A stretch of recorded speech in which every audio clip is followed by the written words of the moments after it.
Is A Fox in the Stable the Star Wars of the furry fandom?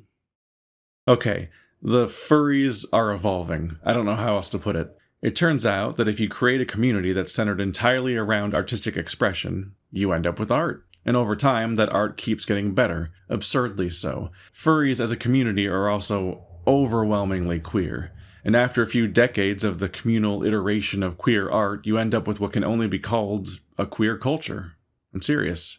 I've been thinking about this shared countercultural experience a lot lately ever since I started playing Echo, which makes an offhand reference to A Fox in the Stable that a lot of people instantly recognized, whether they wanted to admit it or not. It's a 3D rendered adult video by Taran Fox that came out in 2011, I think? It's a bit of a meme at this point, a piece of media that furries joke about to maintain a bit of ironic detachment. But past that paper-thin layer of plausible deniability is the tacit admission to, a sincere attachment to, yes, a piece of smut. Adult content gets a bad rap, honestly, for something that serves an important purpose in modern life, particularly for the LGBTQ+ community. Think about it. If you're a closeted gay, still figuring yourself out, what are you realistically going to turn to? Maybe you have that one friend you can trust with anything, but a lot of people would be terrified to tell a single soul, because once it's out, it's out.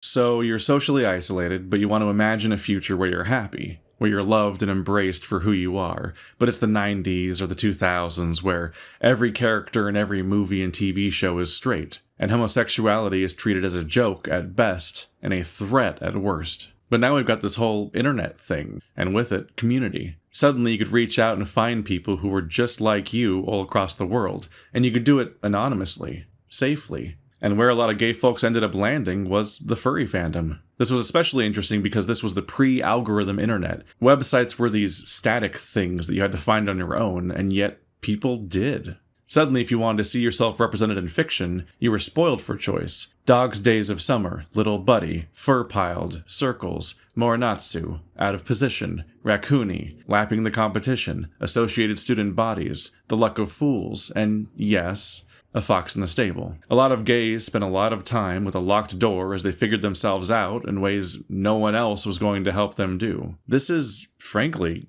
a public service. Here we are decades later, and the medium has only continued to mature. Many of those original artists are still here, honing their craft. But there's also been multiple new generations of creators who were influenced by those who came before and are taking the fandom in wild new directions. Watching this development over the course of most of my life has been, with no exaggeration, my favorite thing.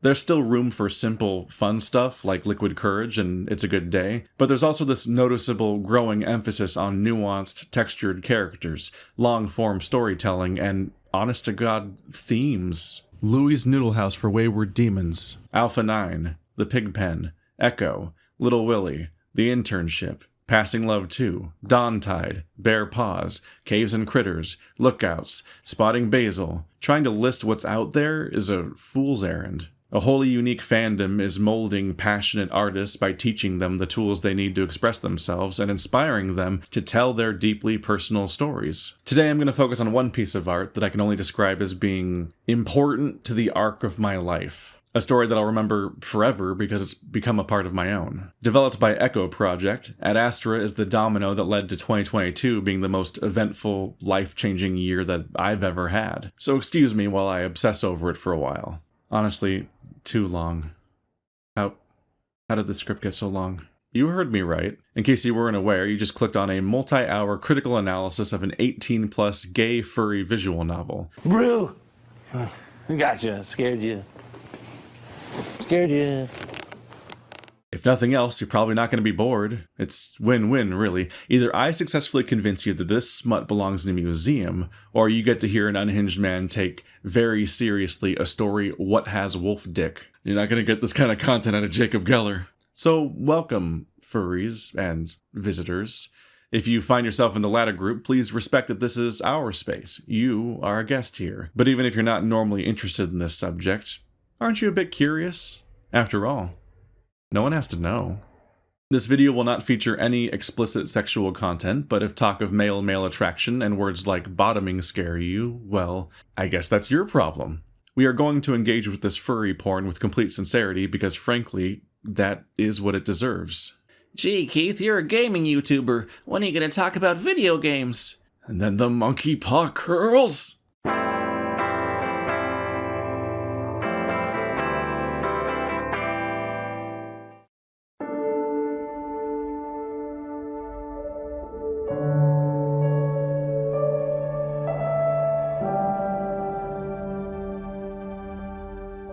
Adastra is a free, Patreon-supported visual novel that was released in chapters from November 2018 to June 2020. An extremely tight project, the game had one writer, one sprite artist, one background artist, and one UI designer, with a soundtrack consisting entirely of royalty-free music. If I were to try to clumsily categorize Adastra, I would call it a science fiction, alien abduction, gay, furry, political romance with cosmic horror and explicit sex scenes.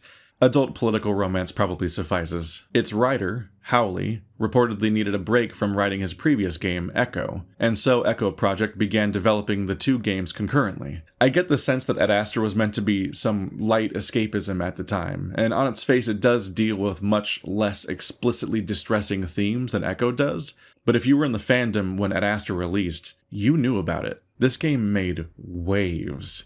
There were hundreds of journals and tweets written by people who couldn't stop crying, and who felt empty for weeks after finishing it. Post-Adastra depression is a repeatedly documented phenomenon throughout the fandom, with people expressing a kind of content warning, despite the story lacking almost any of the usual explicit triggers you'd normally hear about. The most emotionally vulnerable seemed to be anyone that was lonely.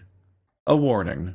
This is your final chance to experience Adastra as it was meant to be, by reading it yourself. The game is free, so if you're 18 years or older, you can start playing it right now via the link in the description. Just, me doing the right thing and sending you to the game does hurt my video, so it'd be nice if you left a comment on the way out. I've also uploaded a fully narrated Let's Play of the entire game to my other channel, link in the description, if you'd prefer that approach. For everyone else, let's get started.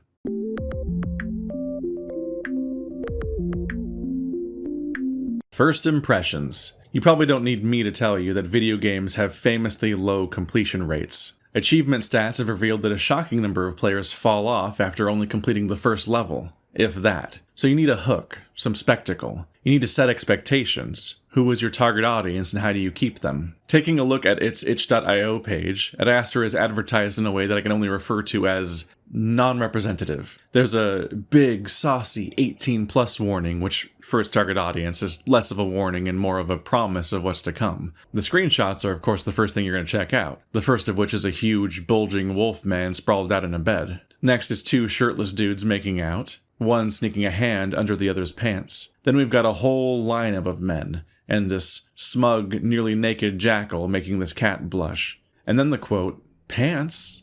Why?"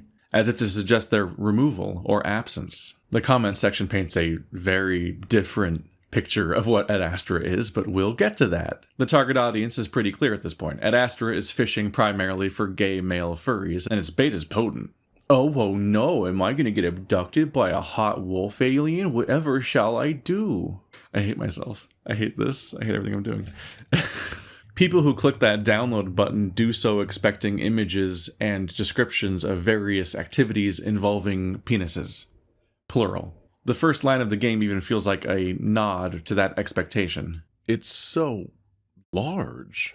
He's talking about Earth, though. In fact, no one's going to be getting down for a long time, which is a risk, right? If you don't give people what they're asking for, they tend to leave. Baiting people with smut and then giving them not smut for a long time is certainly a choice. To get away with that, you have to hook people with something that they want but didn't know to ask for. And you have to be great at it. I can't speak for everyone's experience, but part of what made Adastra so compelling for me is how effectively it seemed to understand what I was thinking while I was playing it. My expectations were being managed, my questions planted, watered, and given sun. It turns out that the thing being aroused was my intrigue. Our story opens on Marco, a human college student who has just arrived in Rome for a semester of studying abroad. After a night of partying, he finally passes out, looking forward to what tomorrow will bring. But Marco doesn't make it to the morning. Instead, he's startled awake when someone stabs him in the eye socket. Hot? A huge, clawed and fanged, 7-foot-tall wolf man is standing over Marco, speaking to him in 2 languages at once. Marco is terrified. The wolf is introducing himself, but it's incomprehensible. By the way, I don't mean that the wolf is slipping between 2 languages. I mean Marco is hearing 2 voices speak 2 different languages simultaneously. This being is alien and unsettling in several ways at once, and yet the wolf seems surprised that Marco isn't happy to see him. What is happening here? When Marco finally wills himself to respond, the wolf is relieved. Ah, good. Seems it's finally working now. They take a moment to adjust to the host brain. Host brain is not a phrase anyone wants to hear in reference to themselves. That's body horror territory. What is in Marco's brain? The wolf introduces himself as Amicus, but then he starts arguing with his AI. Something has gone very wrong, and we have no idea what. The wolf's undirected anger has Marco looking to make a break for the door, but before he can do anything, he's been knocked out by some device called a Nervo. It's a space taser. Marco wakes up on a spaceship, just like that. Amicus is behaving very diplomatically, as if he had not just kidnapped someone. But he's also talking to Marco in a way that one would a child. Slow, carefully enunciated words with exaggerated hand motions. He's only speaking 1 language now, but his words don't match his lips. I live on a moon called Adastra. Do you know what a moon is? You live on what's called a planet. A moon is a large... I know what a moon is. We have one. Oh, well, I didn't know that. That's great. Marco finally responds when his fear and confusion is overcome by incredulity. He's practically snapping at his captor, insulted. It's a great way to develop his character, and here it's worth noting that Marco very much is a character in his own right. He doubles to some extent as a fantasy self-insert, but he's far from a blank slate. There's a lot more going on here, too. It's become very clear that Amicus is in over his head, is underinformed about human beings, and has generally not planned this abduction out very well at all. So you have to wonder, why is he doing it then? And why do elements of this ship look almost cartoonishly Roman? We finally get what might be our first answer to anything when Marco interrupts to ask why the wolf's lips don't sync up with his words. But the answer isn't a very welcome one. That stabbing feeling that Marco woke up to was Amicus injecting something called a lingua into his brain. Good luck if you ever want that back out. It translates all languages, apparently. When Marco asks how it works, Amicus admits he doesn't know. He calls it parental tech, and claims that no one really knows how it works. Parental tech? Does it have a child lock? Our captor is infantilizing himself, a trait you don't really want to associate with someone who just performed a minor surgery on you while you were sleeping. Notice, by the way, how the moment one question is answered, another is asked. More than one, really. Fractal questions. I know I would have a dozen follow-up questions if you told me you injected a chip into my brain and you don't know how it works. But when Marco asks questions that only seem natural, Amicus seems really off-put by that. It's fine. I've just never had a child ask me questions, really. Child? Why did he call Marco that? Marco is upset, and for good reason. He demands answers. Where is Amicus taking him? When Marco points out that he's been kidnapped and implanted against his will, Amicus actually flinches, like he's surprised. Marco considers what he could do to overpower the wolf, but a computerized voice calls out his hostile intent. The AI can tell when Amicus is in danger? Realizing his predicament, Marco diffuses and distracts the situation a bit by asking about the voice. Amicus starts to explain, only to be alarmed when Marco calls it an artificial intelligence without having been first provided the words. Seeing his reaction, Marco realizes that his knowledge may somehow be a bad thing. Okay. Have your people ever been to space? No, we haven't. Do you know what atoms are? Nuclear energy, maybe? No. What do you want with me? Well, it's part of a program on my planet to introduce new aliens to the Galaxius. Oh. Is this happening to other humans? Yes. And when you're done showing me, you'll take me back? Yes. Now things are getting spicy. We've been layering the questions to keep things interesting, but now trust between our characters has reached its lowest point yet, and both of them are clearly lying to each other. Marco is lying because he thinks he may have made a mistake by being honest about his intelligence. And Amicus, well, we're not sure yet. At this point in the story, I was completely fixated on trying to understand his motivations, which is exactly what the author wanted. My point here, in agonizing over these details, is that I wanted to express how Adastra handles information, which I think is one of the most important elements in story writing alongside characterization. It's very important to note here how many questions are floating around. Parental tech? Child? What do these words mean? Are other humans being taken as well? Will Marco ever see his family again? Why is Amicus seemingly distressed by Marco's intelligence? Why does he know so little about humans despite abducting one? And why did he abduct one? Questions are a big deal. Some of these are being asked by Marco, but more importantly, a lot of them are being asked by you, the player. A lot of games forget this, but questions are supposed to come before answers. If you can get your audience to wonder about something, then the answers feel earned when they finally come. It's like you worked for it, which also makes you way more likely to remember what you learned. I know this seems obvious, but just think about every RPG you've ever played that has dialogue options. Morrowind, Mass Effect, Amalur. God, I hope you have not played Kingdoms of Amalur. You're barely in the world for 5 minutes, and some dude offers to explain every facet of his reality to you like it's just a normal thing to do. Yes, so here are all the factions, a history of the town you're standing in, how magic works, and a bestiary on 3 local monster types. Did you get all that? That guy also usually dies 10 minutes later. This is such an awkward and often ineffective approach to delivering exposition and building your world. It's like when you're listening to a really nerdy guy monologuing about his interests at great length. You can appreciate his enthusiasm, but you stopped following anything he said 10 minutes ago. I'm in this picture and I don't like it. Here's some homework. Next time you play an RPG, pay attention to how often the game has to repeat itself, because they know most of this information isn't going to stick until you've heard it at least 3 or 4 times. But if an effective writer can get you to really want a piece of information, then once you get it, you hold on for dear life. You snatch it up like you're hungry for it, internalizing it immediately. Better yet, you start thinking about how this information interacts with everything else you've learned so far, leading to the best possible outcome: additional questions. There is no level of engagement with media that is more intense than asking questions.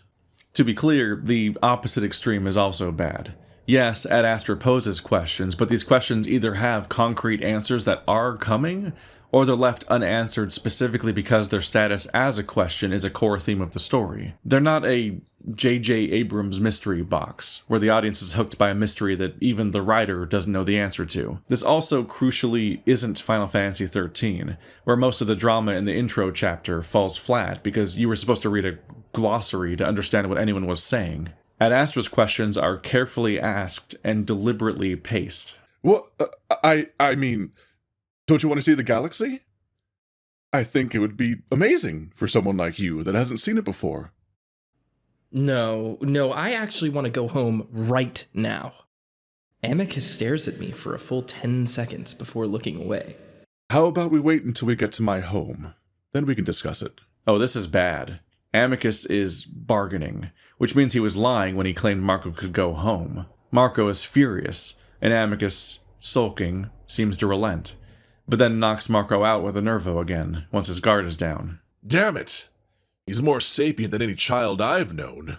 Maybe even as intelligent as a wolf. Well, almost. If they've been to space, then they're far past level 5. Consider termination of the human and incineration of the remains through the radiation of the stretch drive. Oedipal, no! Next solution. Consider taking the human to Adastra and use him as your pet as you originally planned. From there you may pass him off as less sapient. It is unlikely you will be questioned. I don't know. He already despises me after what I just did. Amicus, alternative solutions point to a higher likelihood that the monitors will be alerted to your actions. Okay, let's chew on this. The AI just said that they should kill us and erase all evidence of our body.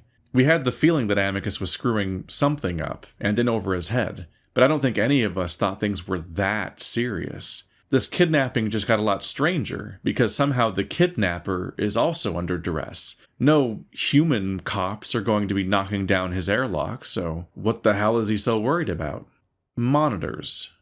What is this motif we have going on here? Parent, child, monitor, as in baby monitor? Again with the infantilization. It evokes the imagery of the wolf slinking back home, tail between his legs, climbing in through his bedroom window under cover of night so that he doesn't get in trouble with his parents. Except he's also trying to sneak in a puppy. Pet. That's the real standout from this exchange. The imagination just runs wild, doesn't it? Suddenly that lingua installation hits different, like you were a dog being chipped. Are you gonna have a leash? Eat from a bowl? Pet is just not a word I was ready to hear. And, hey, I'll just go ahead and say the quiet part out loud. This is a kink. It's not my thing, but there's a whole subculture built around pup hoods, leashes, and so on. This is something that the target demographic is likely to at least be aware of. So, if you clicked download because of the promise of adult content, and you've made it this far without leaving, Adastra throws you a hint of horny, as a treat. But something is wrong with Amicus's prospective pet. Clearly, we weren't meant to be as smart as we are.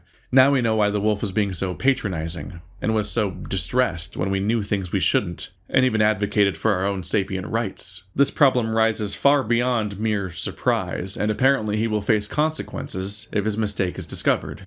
I'm sorry. This was a mistake. Marco succumbs to sleep, only to be overcome by the sense that his mind is fraying at the edges. But then some unknown presence comforts him. All is as it should be. When Marco wakes up, he escapes his bondage and swings a metal pipe at Amicus's head, feeling fully justified in doing so after what has happened to him so far. But for some reason the swing suddenly changes trajectory against his will, striking the wolf on the neck. Put a pin in that too. Without the element of surprise, Marco is no match for Amicus, but is able to knock him out when he gets a hold of the Nervo, and uses it on the highest setting. What follows is pretty distressing. Amicus has violent seizures and is knocked unconscious, eyes rolling back and foaming at the mouth. Marco ties the wolf up and tries to take control of the ship, accidentally setting a crash course for a nearby star. The only two characters we've met so far are about to be incinerated. Oh! Did Adastra just pull a genre deconstruction in its opening chapter? Let's review our expectations versus reality situation here. Let's think about how one would probably write an alien abduction story if it was meant to merely function as fantasy escapism. Marco probably would have been introduced as a depressed dude stuck in a dead-end job. After a particularly bad day with demanding customers and an awful boss, he finds out that his boyfriend's breaking up with him. Now this is a dude who would welcome being whisked away into space by an alien hunk. A man at his lowest point, rescued from a mundane life. The primary struggle would probably be the two overcoming differences in language and culture while having just tons of sex. This is not who Marco is, though, and Adastra is not that story. Things seem to be going great for Marco. He was about to start a semester abroad in Rome, which he was very excited about. He went to bed basking in just how good his day had been. The sudden appearance of an alien in his room had been terrifying. He did not curiously, tentatively embark on this adventure. He was taken. Marco is not lacking in attachments to home. He imagines the trauma this abduction will inflict on his family when his roommates arrive to find that he's not there. He's seen news reports before of tourists who went missing abroad, and realizes that that's exactly what's going to happen to him. People will be mobilized, and hearts will be broken, searching for a man that is not there to be found.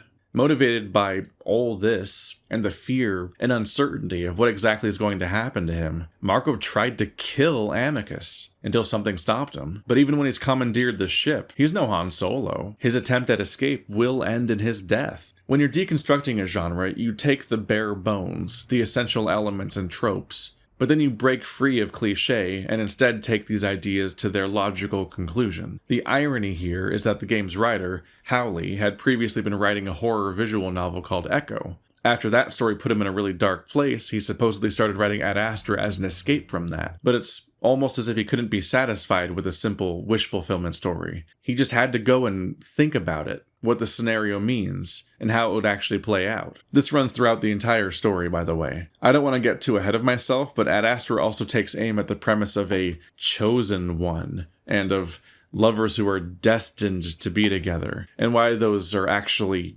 horrifying concepts. Chosen by who, and why? Look at your right armrest. Do you see that green panel between the red buttons? Now drag your finger across to the left. It'll steer the ship. Just do it. Point us away from the star. The gravity increases twofold, and for a moment it feels like my entire body's being crushed into a pancake.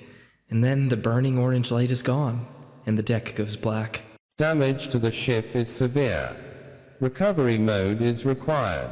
Adrift in a disabled ship, the two argue about who is to blame until, finally, Amicus is the one to relent. He slumps, sulking like a child who didn't get his way. Finally, after all this built-and-released tension, we get answers. He didn't know that Earth wasn't a part of the Galaxius, the larger confederation of spacefaring civilizations. By making first contact without authorization, Amicus has committed a crime on a scale that is actually unprecedented in living memory. The Galaxius is organized in a hierarchy. The parents, 8 beings from another galaxy, spread their culture to the siblings, aka the wolves and their peers. The siblings in turn do the same to the children, which is why Amicus was calling the human a child. The parents are seen as gods, and the siblings their chosen missionaries. The wolves previously tried to uplift humanity into child status in Rome. You probably already see what they're doing here. In real life, there's this mythological story that claims that Romulus, the founder of Rome, was cared for as a child by a she-wolf, along with his brother Remus. Here, Adastra is inserting an alternate history where that wolf was an alien, and that said aliens helped guide ancient Rome to become what it was. But the attempt to uplift humanity was a failure, and with the fall of Rome, knowledge of life beyond Earth was apparently lost, hence the crime of first contact. The AI informed Amicus of this once it connected to our internet. Amicus had been introducing himself while expecting the human to be amazed that a wolf had returned to their planet, but the human race has no memory of the wolves. Realizing his mistake, Amicus panicked and kidnapped us because he was afraid a monitor would discover his crime if we told anyone about him. Monitors are the parents' watchers. The entire Galaxius is kept in check by knowledge of their presence, their exact capabilities remaining unknown. Amicus immediately regretted his choice, realizing what he'd done to Marco, but he'd already set a course for Adastra, and there was no way to undo that. If the human had been a primitive child race, Amicus hoped he could simply adapt to his new home. But Marco is a fully sapient creature, and Amicus bears the guilt of disrupting his life. He's going to spend the rest of the game struggling to undo his mistake. And so, we finally get to the premise of the story. Marco wants to go home, but this trip just used the last of the wolves' fuel. A fuel that is provided to the Emperor by the parents. But Adastra has no Emperor because their leader recently died in a crash. Amicus is the heir to the throne, but that lineage has been contested by his brother, Cassius. Additionally, Cassius has obtained a prestigious pet, putting Amicus politically at a disadvantage. Amicus's very poorly executed plan with Marco was his attempt to compete with his brother. Marco has every reason to be mad about this, but his best chance of ever getting back to Earth is to cooperate with Amicus and help him secure the throne. Otherwise, he may be stuck with the wolves forever. Or, worse. Whew, that took a while to get through, didn't it? I am not going through the whole game in this level of detail. That would be absurd. I just think that Adastra opens with a very strong chapter and wanted to interrogate why it works as well as it does. Going forward, I just need you to trust me when I say that the story maintains this layered intrigue that made this introduction so compelling. In fact, this technique is only amplified. So far, we've just been dealing with 2 characters in a bottle episode, but Adastra is a political thriller. The juggling of so many unknowns only becomes more fraught when any answers can only come from a half-dozen characters that all have their own reasons to lie to you. Knowledge is hard won when there's no one you can trust. This, paradoxically, actually makes the story even easier to follow, because when you're questioning the veracity of everything you're told, that makes the information itself all the more memorable. Welcome to Adastra.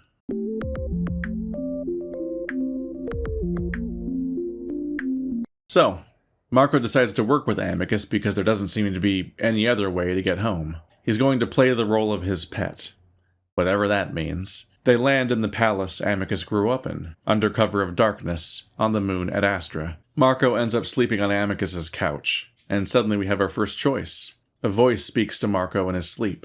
What is death to you? What is this, a personality test? We'll go with infinity for now. By the following morning, we've met the other inhabitants. We have Cassius, Amicus's younger brother, an opponent for the throne. He's much smaller, has white fur and red eyes, and an extremely abrasive personality. His pet, Alexios the cat, is quite the opposite. He's endlessly accommodating and diplomatic. As a member of a sibling race, he's seen as an equal to the wolves. His role here as a servant being a political one. In fact, he's actually an ambassador who was stranded on this moon when the stretch drive ran out. Finally, we have Kato, a stern, older wolf in a visor who speaks very little. He has the authority to oversee the appointment of the next emperor. It immediately becomes apparent that Cassius and Amicus treat their pets differently. Cassius is both commanding and demanding, but Amicus finds himself walking quite the tightrope. He's supposed to be treating Marco as a lowly servant, but he's also racked with guilt over how this entire scenario came to be, and doesn't want to disrespect the human further. His commands are accompanied by pleading eyes, urging Marco to play along. When Marco does make a mistake, Cassius offers to discipline Marco for misbehaving, to which Amicus responds by threatening violence. A clear boundary is set, that Marco is not to be touched. Amicus tells Marco that he needs to pretend to be dumber than he really is, because they need to convince everyone that he's from a child race. This is unhelpful advice for someone to receive when they've never met a member of a child race before. As far as the daytime duties of a pet go, they turn out to be quite tame and performative. They stand by their master during speeches to convey authority, and they serve them their food. Otherwise, they tend to busy themselves during the day by maintaining the huge garden, a Sisyphean task with no particular expectation of results. Pets as a concept are a status symbol that serve little purpose. It's the AI that monitors the entire palace, employing a fleet of drones to deal with security, food, and most other important tasks. So on top of having to put on a performance, Marco is also being monitored at all times. The next day, Amicus takes Marco and Alexios out to an island on the lake. They eat, they swim. You get a choice about whether to look at Amicus's junk. Is it really a choice, though? It's nice. And it's made clear that the AI can't be reached out here, which means it can't see us. This little excursion does, however, result in Amicus being punished by Kato when he returns late, a beating that is made clear to be far beyond what Amicus normally experiences. Okay, so let's talk about what happened here. The first 2 days on Adastra are spent getting situated and answering questions, so they feel relatively uneventful. However, what has been set up is already deeply interesting. Let's talk about Adastra's queer subtext. Subtext, you might ask, but aren't the characters already gay in this story? Well, yes.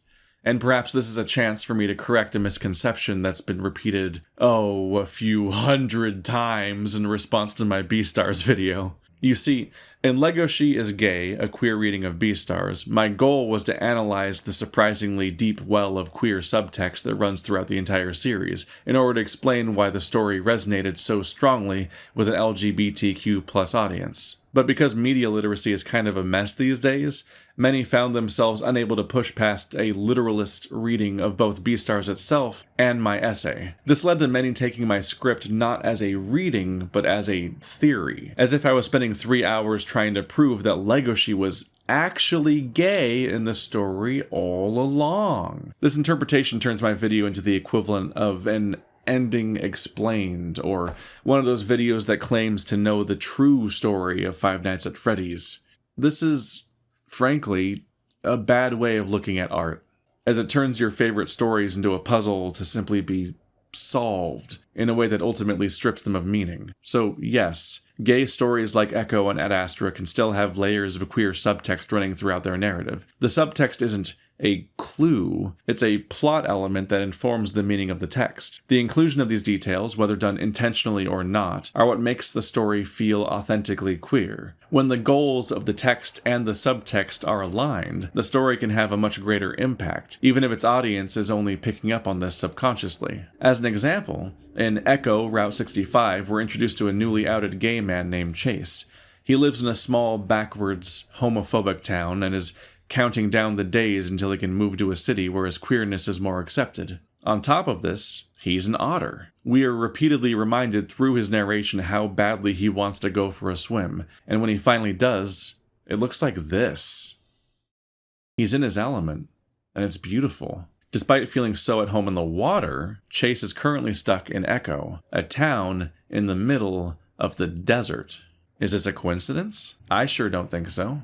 If I was writing the story and had the protagonist's species and home setting directly thematically resonate with his plain text struggles on accident, I would be thanking my subconscious for doing half the work for me, apparently. Even worse, Echo quickly establishes that Chase and his variety pack of queer friends all have severe trauma tied to the local lake. So, we have a newly outed gay protagonist who has intense fear and regret tied to the exact same thing that makes him the happiest.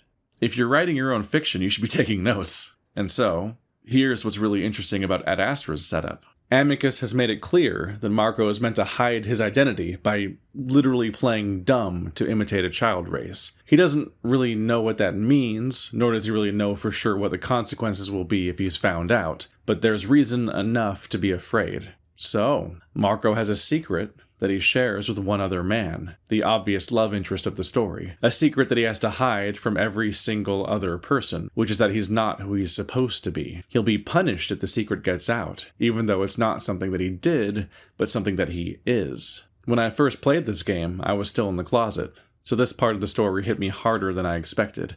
The anxiety of needing to maintain a performance while not being entirely sure what you're imitating to begin with. You've only ever been you. So how do you pretend to be someone else? Straightness among men is a collaborative performance, often feeling like a combination of security checkpoints and flash mobs. I've often marveled at how practiced it all feels. I've sat at many a restaurant table where all the men gawk in unison at the ass of a passing waitress. Is the allure truly that strong? Is she irresistible? Or is this learned behavior? Are they performing for each other? Would I be looking at dudes the same way if I wasn't weighed down by internalized homophobia and the judgment of others? All I know is that being the only person not looking feels a lot like opening my eyes during a silent prayer to see everyone else consumed by the act. You'll also be quizzed on your masculine interests and tastes in women, and if your tastes fall instead in the masculine, then you're probably going to make something up. Toss out a preference for T or A and hope that the questioning doesn't go any deeper than that.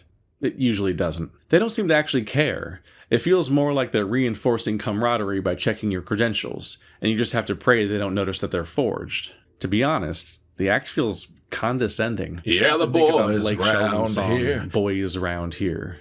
Yeah, the boys round here. Drinking that ice cold beer. Talking about girls, talking about trucks, running them red dirt roads out, kicking up dust. In their review of the song, Country Universe called it sexist, crude, and jam-packed with country stereotypes. It's an embarrassment to everyone involved. And they're not wrong. The song reads like a page of Ready Player One, a shallow checklist masquerading as an identity. But here's the thing. Stereotypes and cliches work. I felt stupid every single time, but throwing out generic secondhand answers always got me through these impromptu interviews.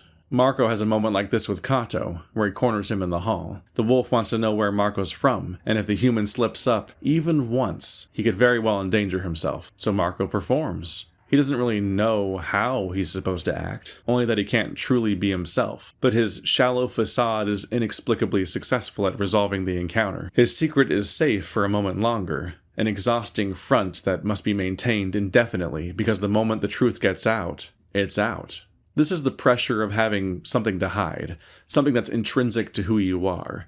It's the anxiety you feel when you're still in the closet, the need to perform in order to hide. It was during the video Designed for Violence by Jacob Geller, where I was first introduced to the idea of the Panopticon. It's a cruel design for a circular prison, where a single guard tower can simultaneously see every inmate in every cell from one central position. The inmates would live with the paranoia of never knowing for sure whether or not they're currently being watched, enforced by the knowledge that they always might be.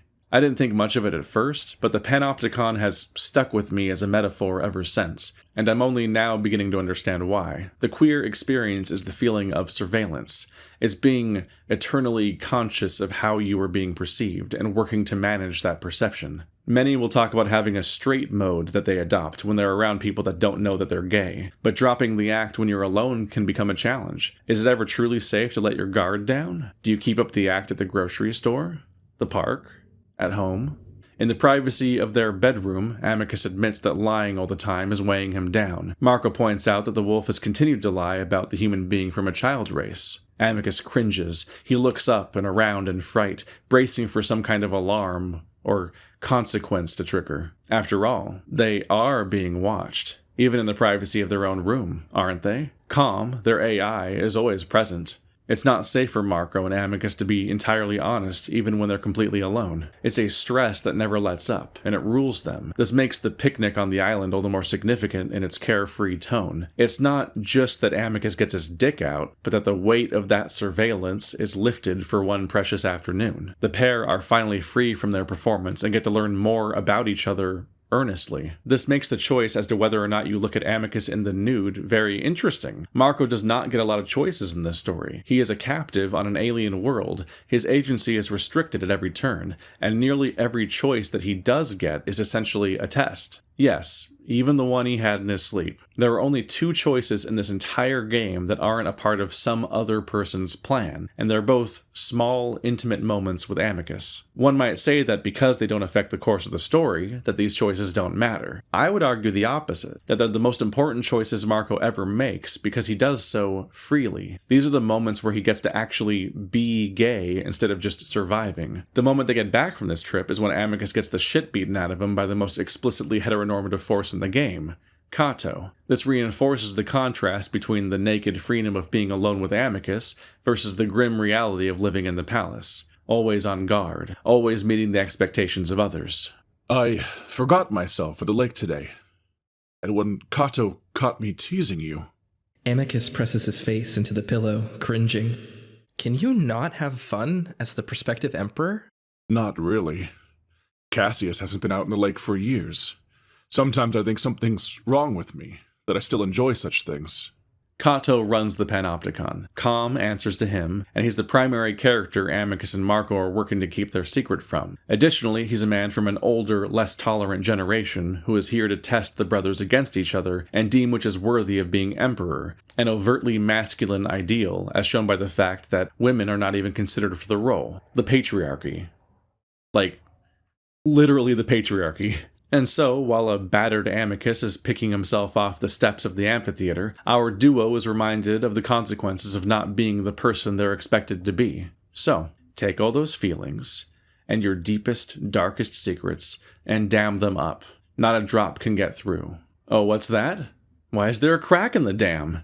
When you first meet Alexios, he and Marco quickly become friends. Frankly, he needs a friend. Marco's basically alone in this alien world. He's performing like he's a caveman, and slipping up at any time very well may put him in danger. It's like you're a gay man who just moved to a backwards-feeling town where you don't know anybody. You're not sure exactly what to expect of people, how they'll react to the real you, and you're holding that tension inside of yourself. You get used to it eventually, because it's always there, but that isn't the same thing as resolving that tension. Because you never feel completely safe, you also never truly relax. But then you meet a dude that also isn't from around here. You laugh about how they call soda pop over here, and how the pros don't caw, they beep. And yes, thank God it's not just you. That festival is super racist, and it is deeply unnerving that no one seems to care. Your shoulders finally drop, and the laughter comes easily.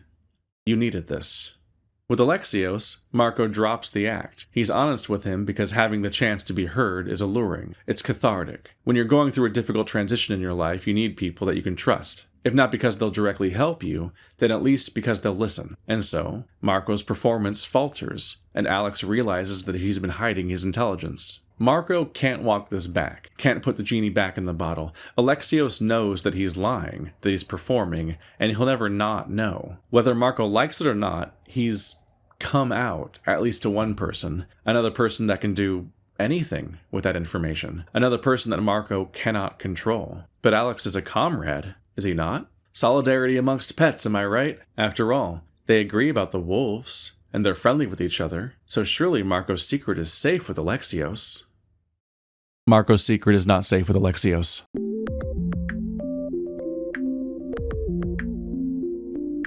Fresh after Amicus's beating, we're introduced to his sister Virginia, who has just arrived. Up until now, she's been off cleaning up the mess Amicus created by vanishing suddenly to find a pet. While Cassius and Amicus are more openly emotional, Virginia is restrained and cunning. She's also extremely competent, and it quickly becomes clear that she would be the most qualified for the emperorship among the siblings. But being a woman, she isn't even in consideration for the role. Virginia brings with her Neferu, an extremely ancient Egyptian-looking jackal from Chemia. This is where some alarm bell should be going off in your head. If Romulus was a failed uplift of humanity by the wolves, and that's why this whole world looks like Rome, then why the hell is there also an alien race that resembles Egyptian history? Suddenly it's time to re-examine Alexios and the Amorphans. Similar to the Roman wolves, but different. Is he Greek? What the hell's happening here? Neferu is an extremely important character. I mean, everyone basically is, since there are only really 7 in total, but Neferu is here to represent Chemia, an old enemy of Adastra. They went to war 100 years ago, and Adastra has been operating in isolation ever since. Adastra is currently in decline, and if history is anything to go by, their pride and isolationism is likely responsible. The Chemians are now offering an alliance, one that Neferu aims to secure, but opinions on this are extremely mixed. Amicus is in favor of it, but Cassius sees it as an insult. Perhaps a poor diplomat, Neferu's demeanor is confident and outgoing to the point of causing friction with basically everyone. Hey bro, can I get a sip of that water? It's not water. Vodka. I like your style. It's vinegar. What? It's vinegar, pussy. Neferu is immediately unnerving because he's the one character that always overtly pays special attention to Marco. Marco improvises an awkward greeting when they first met, which Neferu then insists on repeating as a ritual every time they encounter each other. Where other characters don't pay Marco any mind, Neferu picks him right out of the crowd and laser focuses on him. This is distressing because it implies scrutiny. Scrutiny that someone with a secret to hide cannot afford to weather. This indifference most characters have towards Marco quickly comes into play when Cassius drags him out to serve them drinks. Speaking with Virginia, he just flat out admits that if he becomes emperor, he'll dissolve the triumvirates, Adastra's representational government. The people are frustrated and the sentiment is spreading throughout the Empire. I've been telling you this for years. Certainly, we all know this. The question is how to fix it. By getting rid of the triumvirates the people elect. If we ruled directly, the Empire would become as sound as the palace we govern from. And you expect to do that easily? I expect it to be very, very difficult, and it's something I intend to do very, very carefully. The people need direction, and electing chaotic triumvirates is their cry for help. No, bad fascist. No belly rubs for Cassius. Marco's just standing right there, a fly in the room, except he doesn't even have to hide. They simply think he isn't intelligent enough to understand the conversation. He's passing for now, but how long can he keep it up? Marco later passes this information to Alexios, but was that the right move to make? Later that day, Amicus and Marco are having a bit of a moment in the hot spring when Neferu walks in, whips his clothes off, and gets in right next to Marco. Amicus is immediately unhappy, pulling Marco closer. A relationship hasn't even officially started, and already we have hints of a love triangle here. So, how long have you been here, Marco? I give a start, then look up at Amicus. One of his eyes twitches, but he gives me a short nod. 2 week? Again, I have to hold my breath to stop myself from laughing at my caveman speak. So you need permission to speak to me. I did not know you were so strict with your slaves, Amicus. He's my pet, not a slave. Oh, maybe it's a lingua issue, but from what I've seen, there's very little difference. You do enslave your children, after all, no?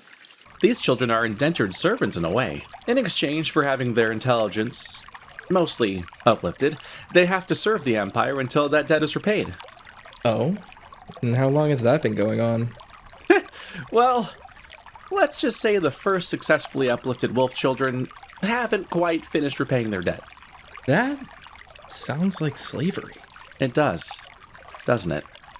Excuse me, but I'm finding your questions a bit pointed. Oh, I'm sorry. I've been told our way of speaking can be a bit blunt by your standards, but consider that the topic of slavery is simply always pointed. Oh no, Neferu's the hottest thing of all. Woke. He also knows about Marco's identity performance, because Alexios told him. Alright, buddy, red flag, I thought we were friends. I love how much of an absolute mess this scene is. In the good way, I mean, where a web of character motivations is set on fire. This scene is, on the surface, fan service, and it could have just settled for that. Yes, it gives its target audience exactly what they're asking for, spawning a Team Edward versus Team Jacob rivalry that persists to this day. Leave a comment right now, Amicus or Neferu. But there's also more going on. The core moral dilemma of the game is being taken to task, along with Amicus, but at the same time, we're further characterizing everyone involved. Amicus hugs Marco close, and soon is trying to remove him from the room. This quickly crosses the line from protective to possessive. He bristles at the word slavery because no one wants to be the bad guy, and he's rightfully a bit defensive because he's the guy that's hoping to change things. But at the same time, as his feelings inevitably grow towards Marco, there's this jealous part of him that likes owning him and doesn't want him anywhere near Neferu for entirely selfish reasons. It turns out that the reason Neferu is so focused on Marco is that he comes from a culture where all sapients are considered equal. I suspect there may be some hypocrisy to point out about this in the sequel game, Chemia, considering he's the son of a pharaoh, but at the very least Neferu does consider Marco to be a person, in ways that Cato, Cassius, and Virginia currently do not. This is subtextually interesting because if we treat Marco like he's in the closet, then Neferu is the gay man who is very much out and proud. It makes sense, then, that he clues in on the injustice here and feels a responsibility to call it out. And in many ways, he's correct to do so. We're warming to Amicus at this point, in this scene literally, but the system is unfair to Marco, and kindness does not erase Amicus's role in that. Things escalate quickly. Out of the water, it looks like they're about to fight. And it's not a good look for either of them. Neferu is relentless in his needling, clearly fishing for a reaction. Is he really this petty? Or is this some kind of test for the would-be emperor that the Chemians would treaty with? It's also very unflattering just how aggressive Amicus is getting. But then the unexpected happens. Neferu slips into Amicus's personal bubble, and little Amicus gets a bit excited. Neferu is what one might call a messy bitch. He's openly gay, with stigma trailing him. He's known as the Flower of Chemia, a title that is not given lovingly. Despite this, he calls Amicus a tail raiser, which is a woven homophobic slur. He does this to get a rise out of Amicus, but the fact that Neferu is willing to resort to traumatic language just because he feels like he has the moral high ground here does say a lot about him. I'm just saying, don't let him on Twitter. Oh god, will Twitter even exist by the time this video comes out? Neferu oversteps his allyship pretty hard. In fighting for Marco without his endorsement, he white knights too far. He ends up essentially speaking for Marco, which is precisely one of the things he shames Amicus for doing. Neferu has no idea that Marco's presence here is an accident and a crime, that he and Amicus have developing feelings for each other, nor that they're working together. So when Marco does finally speak out, it's against Neferu. One way or another, Marco isn't interested in being rescued. He views Amicus as an ally, and quietly, maybe something more.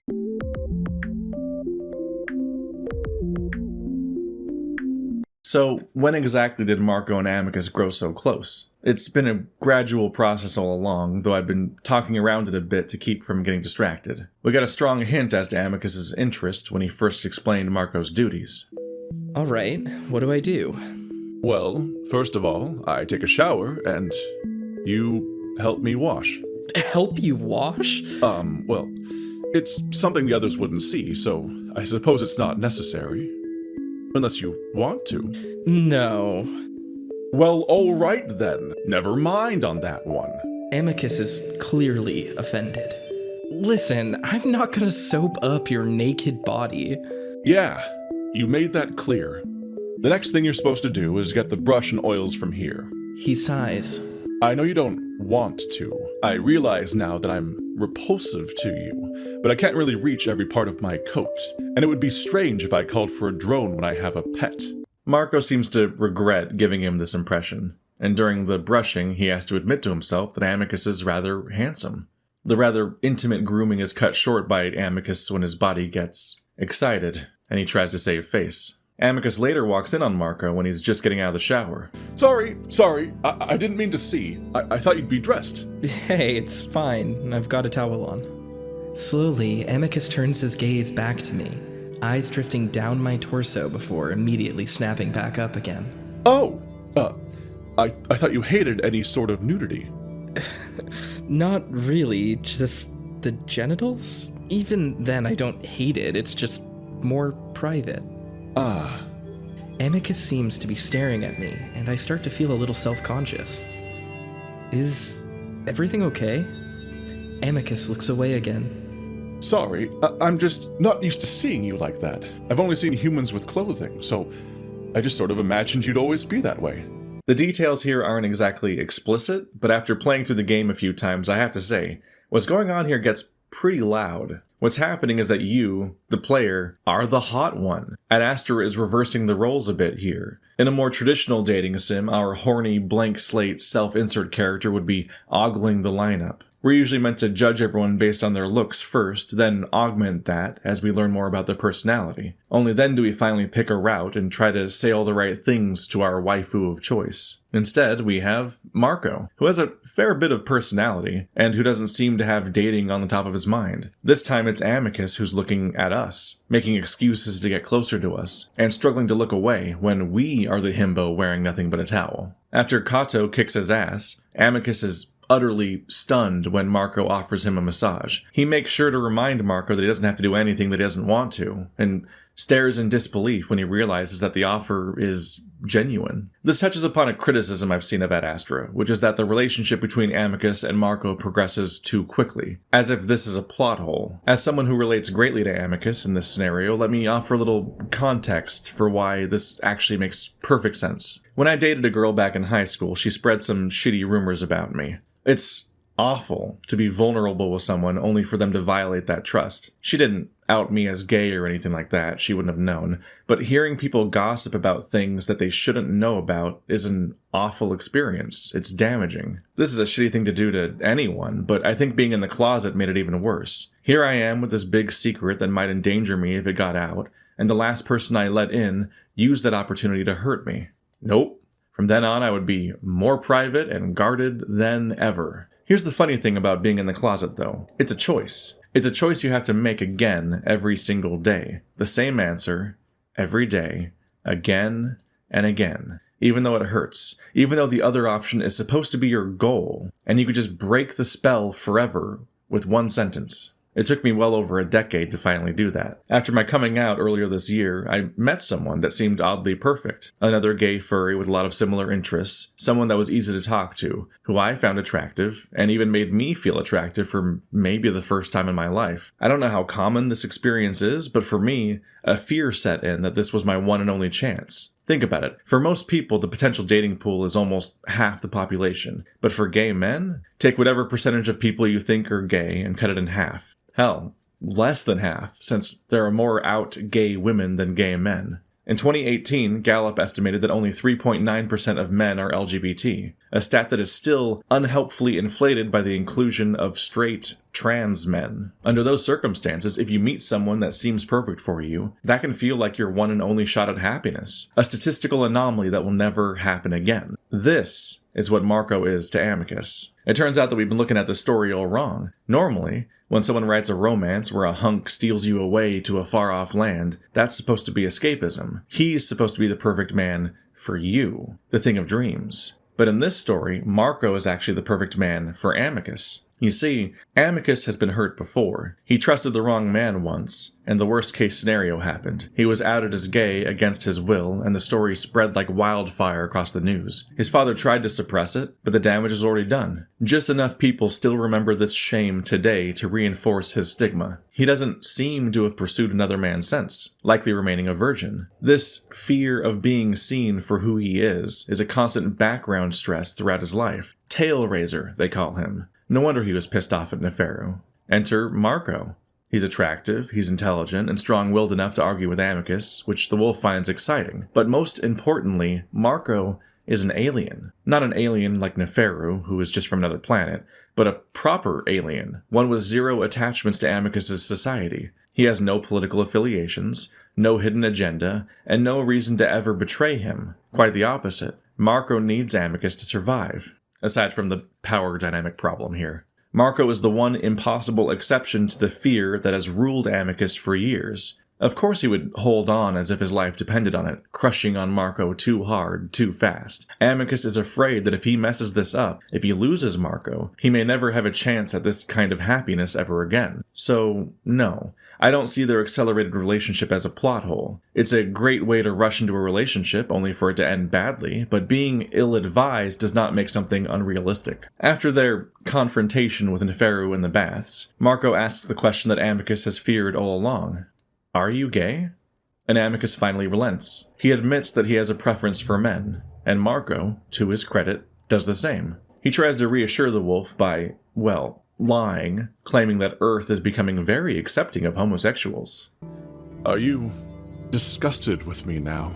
Why would I be disgusted with you? I don't know. You must see past incidences in a different light, like the massages and wrestling and the dance. I promise those are truly pet duties, and I was only having a bit of fun at the amphitheater. And I only did what the dance called for. Seriously, you're fine. It's a very sweet scene, where Amicus makes himself vulnerable, cringes in anticipation of horrible consequences, but instead is rewarded for being himself.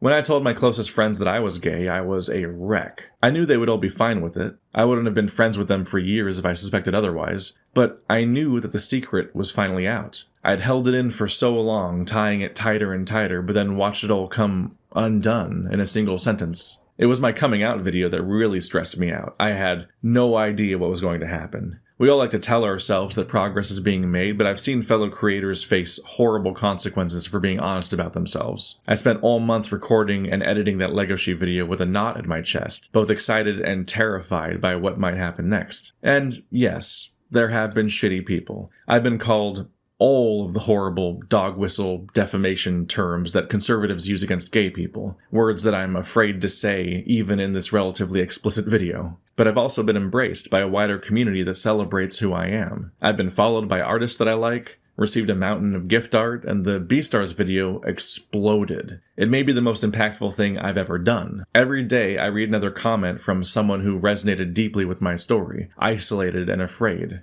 We've all been alone, together.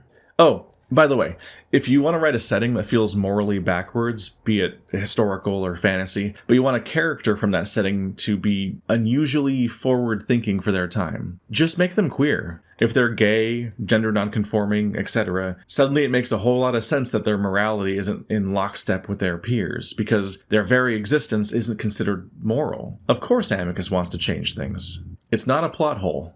Do you feel that Amicus would be capable of his duties as Emperor of Adastra?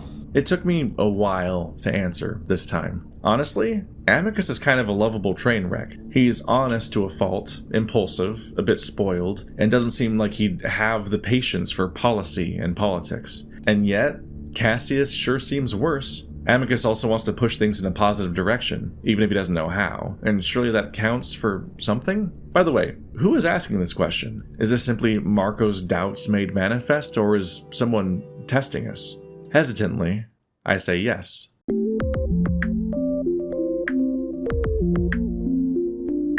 It's time for the first trial to determine who will become emperor, and with it, some fantastically layered storytelling for us to unwrap. This is a great chance for us to take a closer look at just how many moving parts are often at play in a single scene in Adastra. Frankly, I'm fucking obsessed with this stuff because I'd like to write long-form fiction someday, and I marvel at how someone even manages to construct a scene like this. The first trial is a dance performance. Marco and Amicus will be playing the roles of Mira and Drusus, and so will Alexios and Cassius, at the same time. The winner is whoever gives the best performance, which essentially amounts to whoever draws and holds the most attention. Amicus is absolutely sure they'll win, but they only practice briefly the day before the competition. Marco is put in a billowy dress and caked in makeup that's meant to make him look like Mira, who was a tiger. If Alexios' polite response is anything to go by, this makeup is very culturally insensitive, but the wolves don't seem to care. This goes extremely poorly.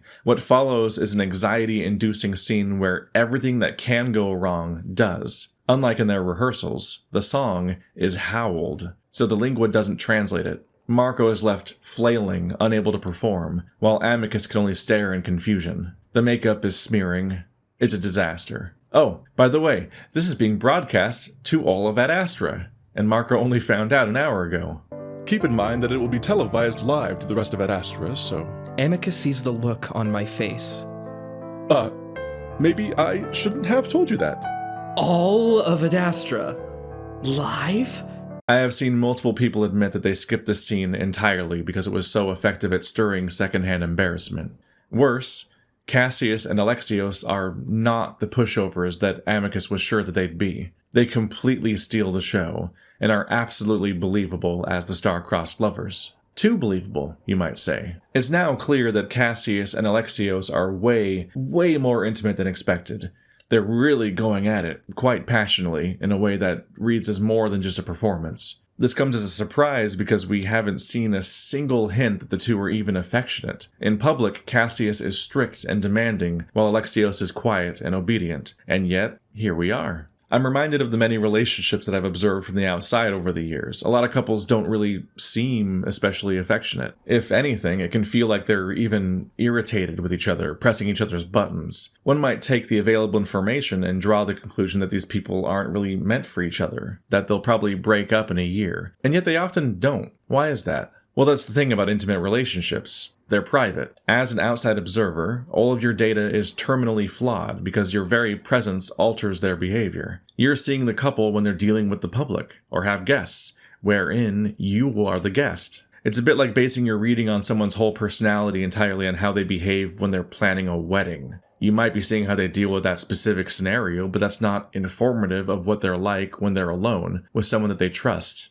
and finally drop their guard. And who has more incentive to have their guard up than the potential emperor-to-be? Cassius is performing, and Marco is definitely not someone he's about to let in. But Alex? They seem to have something after all. And sure, we could get into the ethics of the power dynamic between the two, but it's worth remembering that the cat ultimately joined this partnership willingly while knowing exactly what that would entail. In a way, what you've seen up to this point has been them role-playing. But what's going on here? This setting is so homophobic that they have their own homebrew slur, tail razor, but also everyone seems extremely gay? What is the deal with the whole tail razor thing anyway?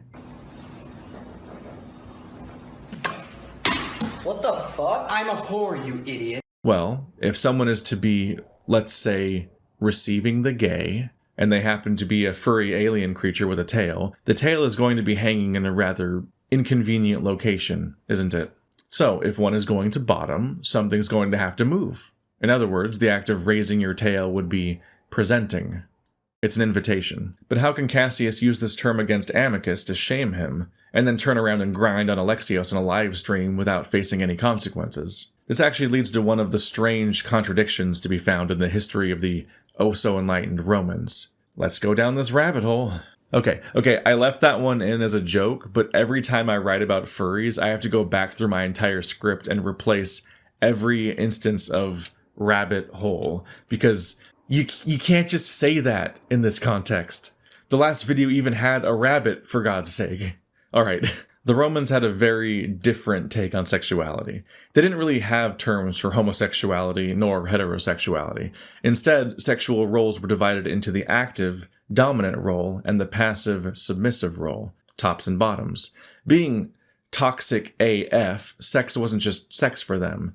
It was a reflection of power and status. It was normal for men to dominate women because they were seen as superior, and thus it was also considered normal for a man of higher status to top a man of lower status. It was seen as a perverse subversion of the proper order of things if the higher status man were to submit to the lower status one. This is very stupid. It takes a fun, intimate act between trusting partners and turns it into a power grab. By all means, talk dirty if you're both into it, but if you genuinely think that submitting to you makes your partner lesser, you're a bad partner. This also carries back to straight people and the misogynist double standard where men who have a lot of sex gain value, but women who have a lot of sex lose it. Are the straights okay? Like, we all agree that sex is a good thing, right? And you want to have more of it? So why would you reinforce these made-up rules that devalue your only compatible partners? Isn't this incredibly self-defeating? It seems like every year the internet coughs up another manosphere e-celebrity who reinforces this ideology despite admitting that they don't even enjoy sex. Probably because they resent all of their sexual partners. It turns out that toxic masculinity hurts men too. But anyway,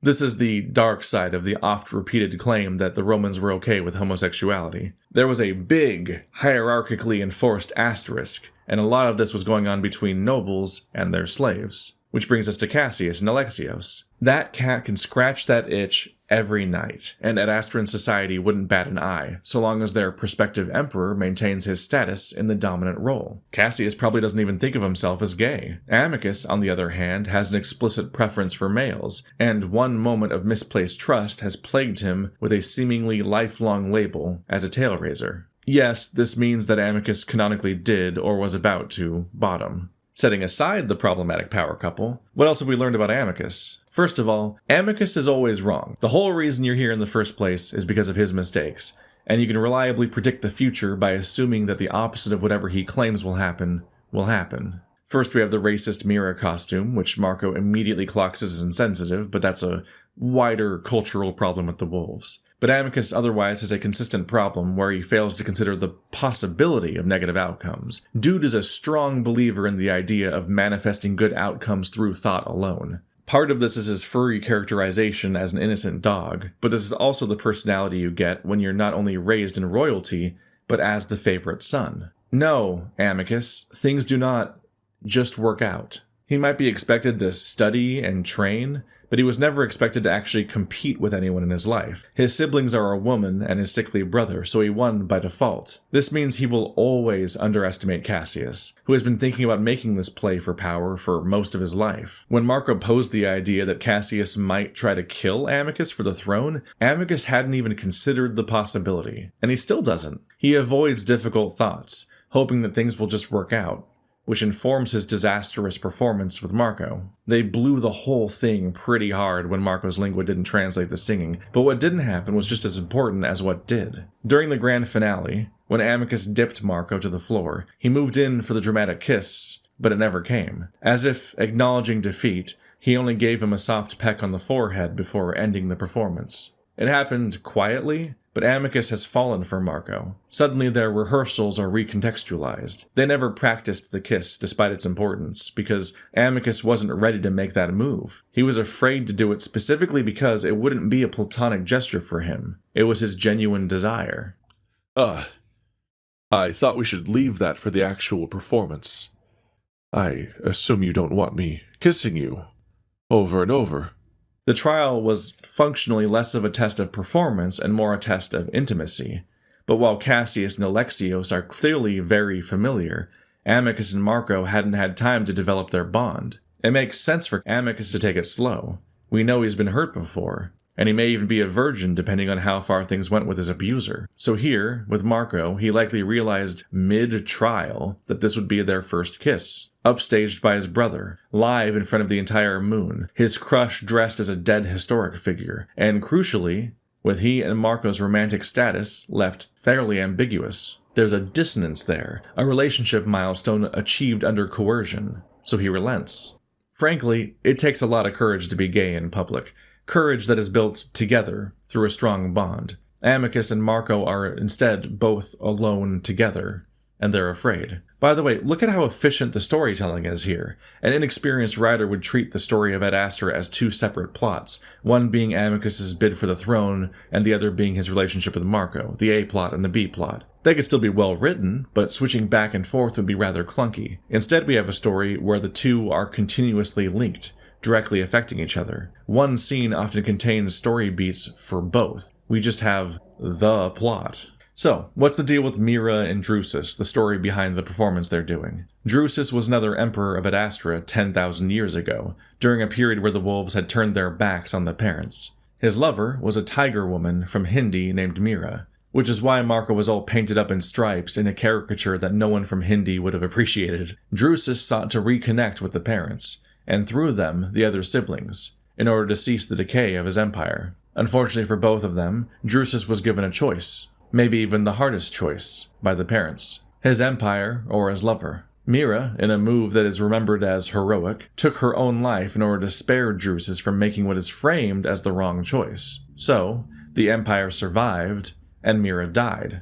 This is huge, but it's easy to forget about this story with everything else that's going on in this scene. Your ears should perk up whenever you hear a story within a story, because whatever legend or song is being presented was included for a reason. Maybe it foreshadows events to come, in which case things are looking very grim for either Marco or Alexios, aren't they? Maybe whoever becomes emperor loses. Like Drusus, Amicus also seeks to restore their connection with the parents and the other siblings. Alternatively, a story within a story is posing a question or reinforcing a theme that runs through the rest of the work. Next time you finish a show or a book, look back to moments like this and reread them, and you'll find that they tend to take on new meaning or enrich the story as a whole. I'd even go so far as to say that if they don't do this, then their inclusion was clumsy and wasteful. But hey, on top of all this, we also have to remember that this is how the wolves remember Mira. So we also get to wonder whether it's even true, or how the facts may have shifted over the generation to make the tale more effective at the cost of authenticity. What I find immediately interesting is that the parents play a very active role in this story. After all, an ultimatum requires some kind of communication. This contrasts heavily with our current predicament, where Cassius and Amicus merely hope that the appointment of a new emperor will restore the favor of the parents. This was never a decree. It's guesswork. None of our characters have knowingly interacted with the parents so far. They could simply be wrong.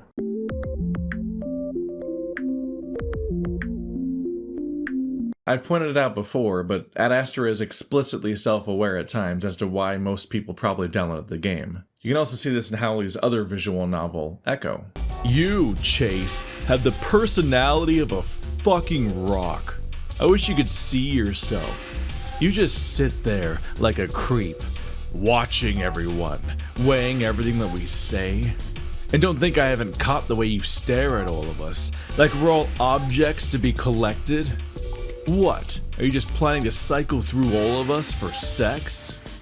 Echo is arguably a kind of anti-dating sim. You can pursue any of 5 friends in separate story routes, but this quote immediately precedes that choice. As you reach the ending of each route, it's hard not to think that the lesson of the game is that you were foolish for trying to make it work out with any of these people in the first place. If Echo was the anti-dating sim, then Adastra might be the reverse dating sim? As I touched on before, you're Amicus's dream husbando and not the other way around, and you have basically no choices. Instead, it's the wolf that is pulling out every stop to try and romance you. You can basically see him working through his list of options, failing and trying again. As the story continues, watch how Amicus makes grand gestures for Marco, makes most decisions for him, and how Marco is positioned as a prize to be earned. Amicus even thought that he was going to receive a sexual favor if they won the dance trial. We are in a dating sim, sure, but Amicus is the protagonist, and we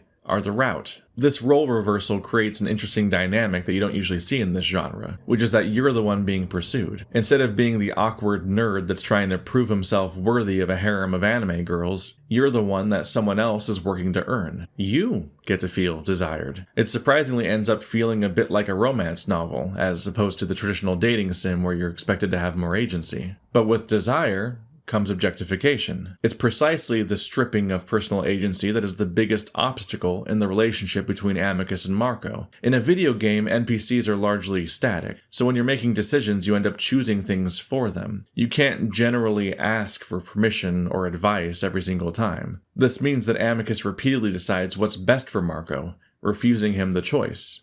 But more on that later. Anyway, Adastra's core relationship is off to a pretty slow start. I like that its development is messy and non-linear. There are the expected human and alien cultural misunderstandings, but also the awkward, stuttering steps that realistically tend to happen when 2 sentient individuals are in a developing, undefined relationship with each other, with neither of them being all that sure about where they stand throughout.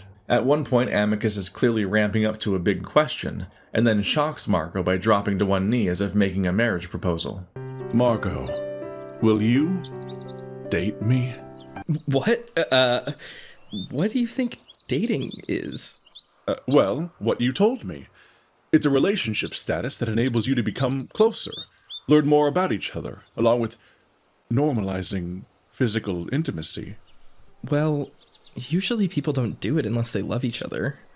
You said it was casual. Amicus is up here trying to unlock Marco's CGs, but despite previously being somewhat open to some heavy petting, Marco seems genuinely caught off guard by Amicus's advances. We're over a third of the way into the story, and not only is our protagonist not really thinking about romance, he's managed to be largely oblivious to Amicus's growing feelings as well. Amicus is embarrassed to have made such a grand gesture without fully understanding it, but not because he isn't interested in love.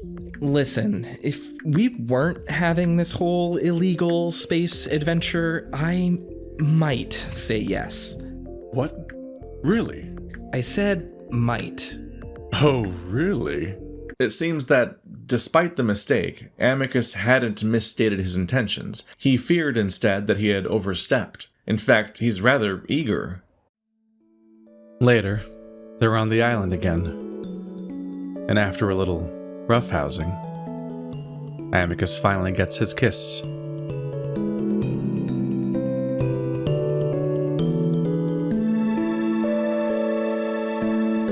The wolf has the same dejected look he'd worn when he'd come out to me a few weeks ago.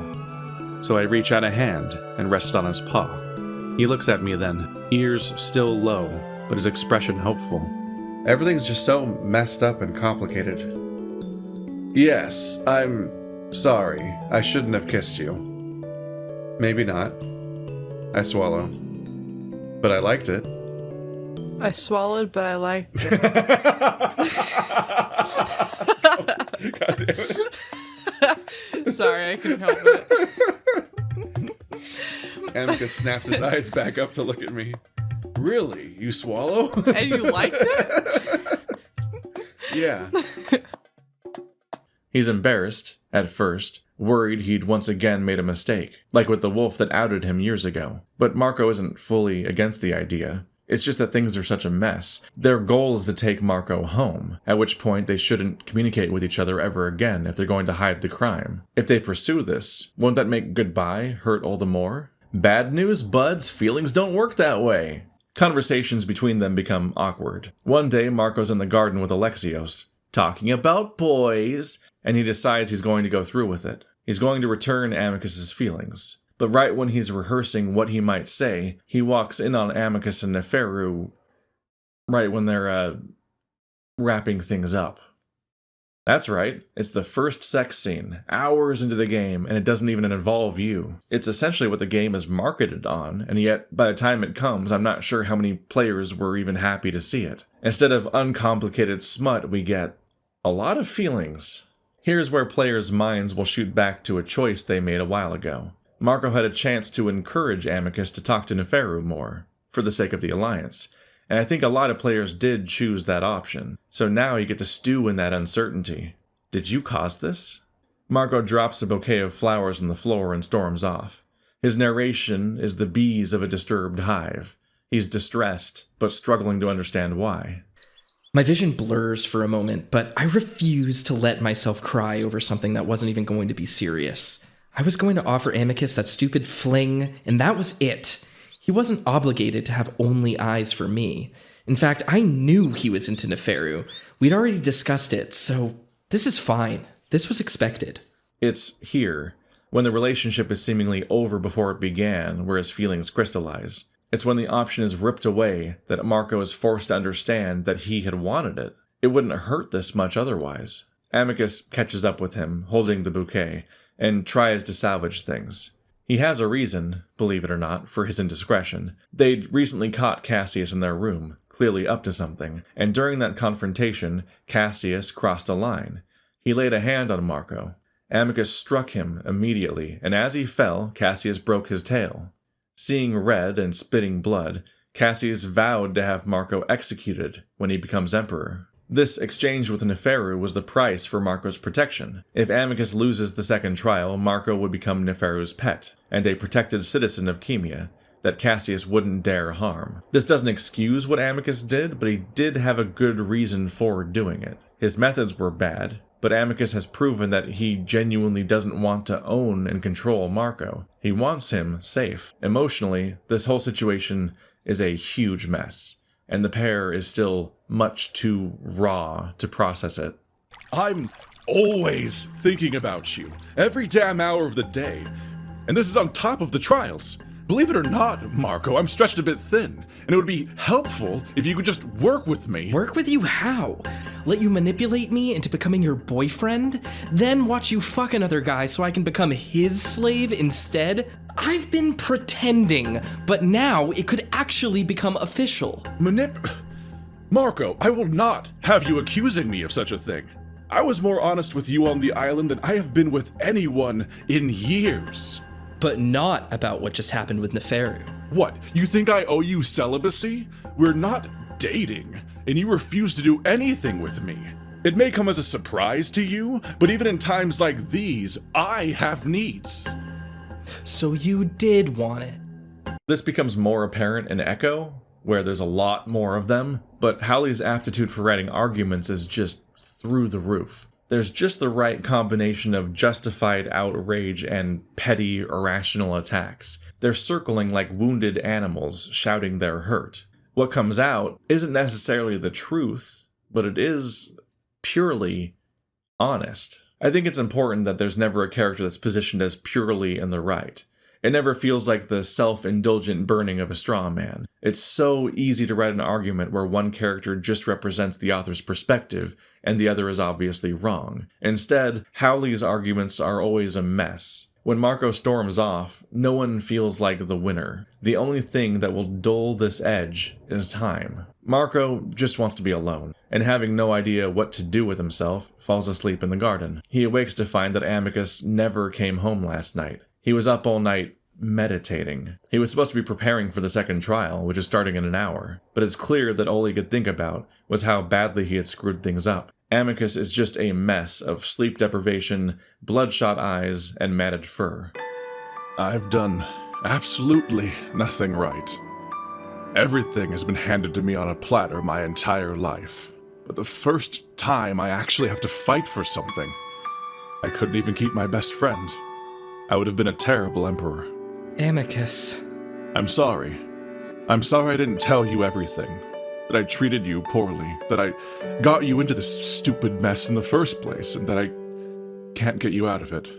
Holy shit, this is not the time for personal growth, a breakdown, or whatever this is. Amicus is about to lose the second trial at this rate, and Marco is the only one that can talk to him. You're less than an hour away from becoming emperor. You need to act like it. What? This is about a lot more than you, or me, or anyone here. This is about the lives of millions of sapients, about your entire empire. You think it all deserves to go to shit because suddenly you're not really sure of yourself?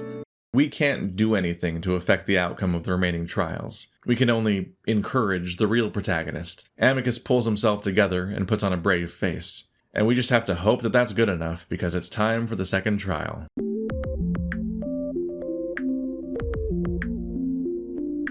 The second trial is a contest of rhetoric. Amicus and Cassius will each have a turn to address the triumvirates directly and make a case for why they should be emperor, and how they would rule. This will not be an active debate, and neither of them is supposed to mention their opponent. After the trial, the triumvirates will all vote, and so will Cato, whose vote counts double. Amicus goes first. His speech is wholesome, optimistic, and maybe a bit naive, recalling how Drusus saved the wolves by reuniting the parents and siblings. Amicus advocates in favor of the alliance with the Chemians. It's every bit as empowering as it is boring. As Drusus proclaimed 10 millennia ago, to the stars, so I say now, to the stars and beyond. In contrast with Amicus's stoic confidence, Cassius's speech is furious, emotional, gripping. He immediately mentions Amicus, for which he is reprimanded by Cato, but the old wolf's warning goes ignored. Cassius praises the war, claiming the siblings finally fear and respect them now. He He calls out Neferu, the flower of Chemia, using homophobic slurs that I prefer not to repeat. This alliance is highly suspect, and I must wonder what is really going on during these negotiations. Actually, let me give you an idea. What are you broadcasting, Cassius? Just showing a small video clip. This little shit bugged Amicus's room. He caught him and Neferu on camera and is broadcasting their sex tape to the entire Empire. Shocking, is it not? I already described the flower of Chemia. Do we also want the flower of Adastra to be our emperor? Time, Cassius. Yield the floor. No, I will not yield. Adastra is the one out of time. This empire is stretched thin, and that tail raiser proposes that we stretch even further. When do we break? He looks toward the children and the siblings, while completely ignoring us. So, let me leave you with this. While campaigning in the outskirts of Adastra City, areas my brother completely neglected, I came across a young child with the same disease that afflicts me. Unlike me, she had no medication to speak of because her poor farming family could not afford it. She was bound to a wheelchair, her bones so frail that something as simple as a bath causes them to dislocate and break. How dare this empire let our people fall into such a state that we cannot even care for our own people? I'm hearing that even now, we can't afford to vaccinate those beyond our glittering city. It may seem as if we cannot hear you past the walls of this palace, but I hear you. I promise to always hear you. I will not cater to the needs and wants of the siblings or children, to the Adastra City elites or officials, not to the stars, but to you, the people of the Empire. Thank you. Make Adastra great again, am I right? Is Cassius going to drain the swamp? You can just feel that this game was written in 2019, in the last year of Trump's presidency. I think this particular chapter was in Build 7, which was indeed released in July 2019. I won't jump scare you with footage of the man we're all extremely tired of hearing about, but it is chilling to see some of his tactics recreated. The president deemed too toxic for Twitter would regularly tear down any sense of decorum during debates, walking right over any moderator who didn't have the balls to cut his microphone off altogether. He was also a fan of conspiracies that framed him as the champion of the people, and the only one who could protect us from his demonic opponents, who were sexual perverts. Where the similarities end is that Cassius is much more eloquent and at times almost likable. Let's be clear, Cassius is no down-to-earth commoner. He's just about as spoiled and detached from normal daily life as Amicus is. The biggest difference is that he inherited a bone disease from his mother that massively affects his quality of life. Any significant impact can shatter his bones, like when he broke his tail when Amicus hit him earlier. His characterization is quietly told but potent. What I'm about to say is never explained outright, but I've pieced it together from smaller comments made throughout the story. Cassius grew up idolizing his big brother Amicus, who was strong and proud. But then his father neglected him, the sickly second son, while he focused on his healthy heir. Cassius was left instead to bond with his mother, who understood his condition but died young because of it. Left alone in his grief, it's easy to see why Cassius would begin to resent Amicus. With Virginia passed over for being a woman, Amicus simply won by default. At some point, Cassius must have hatched the scheme to steal the throne from his brother, bring him low, and make him understand. I can't stress enough how hard Cassius had to work for this. He's been campaigning so much more aggressively than Amicus because he needs the triumvirates to support him. He has to win both the first and second trial flawlessly because, as it turns out, the third trial is combat. There is no universe where Cassius can challenge Amicus in the arena. None. This is even why Amicus was so confident in the first place, because he knew that he only had to win one of the first two trials. Sure, it's reassuring for Marco, but it's deeply cruel from Cassius's perspective. The brothers are competing in trials that largely determine their self-worth, and they're rigged in Amicus's favor. His speech is very effective, too. It's entertaining and emotionally convincing. He calls attention to a real problem that should be addressed, and ties it to his lived experience. If you avoid getting caught up in it, however, and stop to pick apart the details, it's very distressing. Cassius is, frankly, a fascist. Cassius the fascist. First of all, he harkens back to some bygone era where things were better, a common tactic of this ideology. Amicus admittedly does the same thing, but where Amicus's liberal mindset calls for cooperation and incremental change, Cassius's solutions consist of war and xenophobia. Fascism always needs an outside force to blame. Adastra's decline can't have been an internal mistake. No, its prosperity has to have been stolen. This mentality requires seeing the other siblings as the enemy. For him, the Chemian alliance isn't an act of unprecedented cooperation, it's an insult to the Woven Empire when Adastra is at its weakest. And the war wasn't a massive diplomatic nightmare that severed important trade relations, it was a victory that earned the wolves' respect. More worrying is what this means for the wolves' child races, who simultaneously represent both imperialism and the specter of, gasp, immigration. While Chemia supposedly treats its children as equals, Adastra, as it's presented in this game, feels uncomfortably like a woven ethno-state. Despite having numerous children in their charge, we don't meet a single non-wolf character aside from our two sibling diplomats. And none are even implied to exist on the entire moon. The children are, apparently, elsewhere, kept at a lower level of intelligence, and forced to work off a made-up debt that they will likely never be released from. The message from Cassius seems pretty clear. If it means protecting that little girl, then imperialism, conquest, and slavery are to be encouraged. Civil rights are for the wolves, not their children. It's only natural, then, that his otherizing would extend to Amicus. If you're selling wolf supremacy, then it's an obvious strategy to then paint your opponent as something other than a true wolf, and fascists have a long history of demonizing homosexuals as sexual deviants. There is so much cruelty packed into this brief speech that it's sickening to remember that it was delivered masked as a tear-jerking call for empathy. But worst of all, it seems to be working. The energy in the room is all wrong, and it seems to be dawning on everyone that Cassius has won. Winning the first two trials would make Cassius emperor. Marco is in danger. Before the verdict is heard, Neferu is already guiding Marco out of the room. He has to act fast to ensure that he is safely brought into the protection of Chemia. But the verdict of the triumvirates comes fast. Too fast. Every single one of them sounds off in support of Amicus. It doesn't make sense. It turns out that they had all caught word that Cassius planned to get rid of them altogether. As a proper fascist, he wanted absolute rule. They would never let him do this. So this entire trial was rigged from the start. Cassius's efforts are all for naught. And why? Because he mentioned his plans in front of Marco, and Marco had told Alexios. And it would seem that Alexios told everyone he could.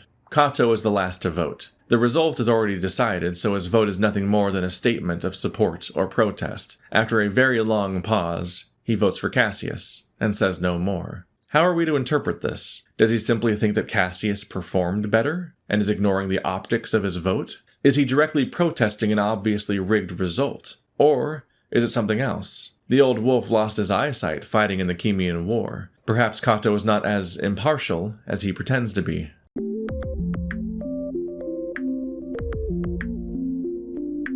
Hey, mission accomplished. They've done it. It may not be satisfying, but it's legally legitimate. Amicus has won the second trial, and his emperorship is all but guaranteed. Due to his condition, Cassius is expected to forfeit the combat trial. In the following celebration, Amicus finally takes Marco into Adastra City, where the emperor-to-be is swarmed by officials. Amicus isn't actually emperor until Cassius forfeits, but no one seems to even entertain any other outcome.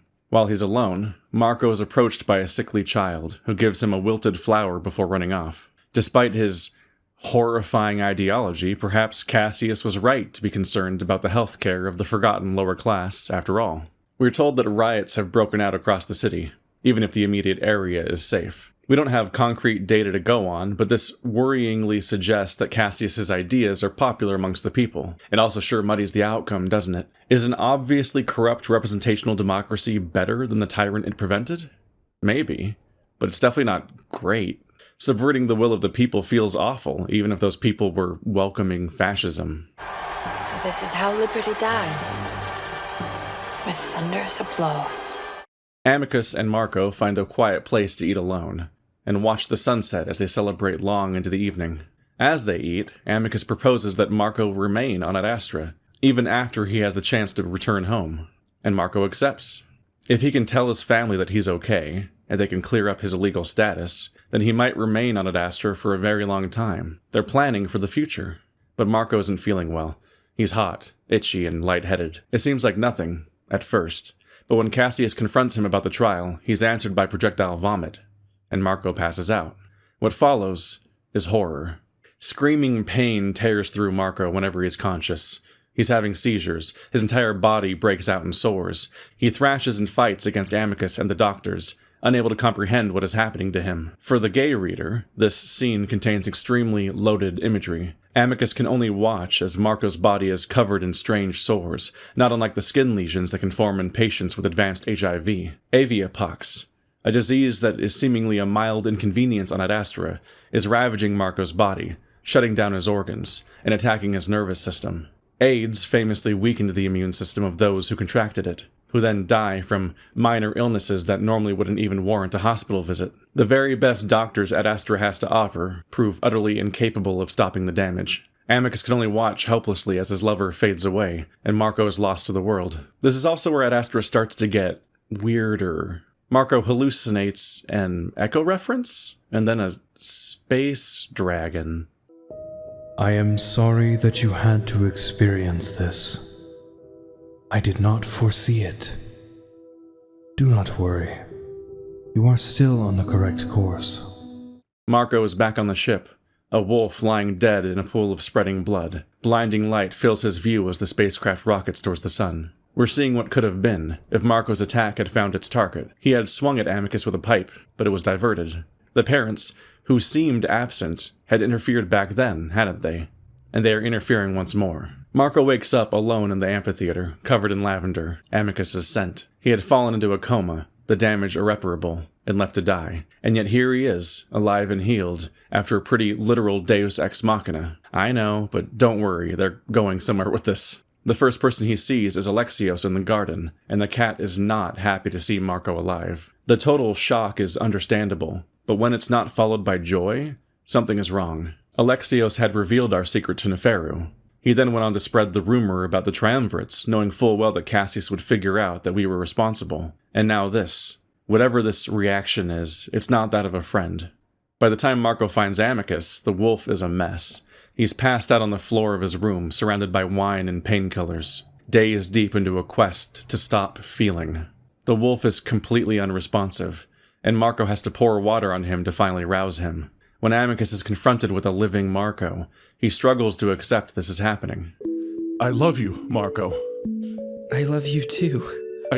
I thought I'd missed the opportunity to say it. I still can't believe you're real.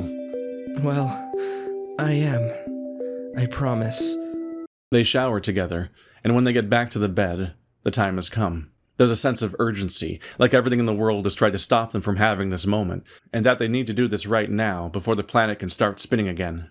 I've been waiting to do this for so long, to show you how much I love you. I thought I'd missed that chance. I can't tell you how dark these past 3 days have been for me.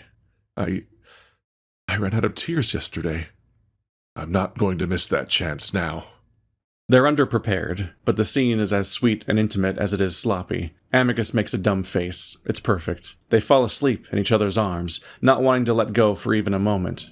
All is right in the world. They're together, in love, and soon, Amicus will be emperor. But then the world just has to go on spinning again.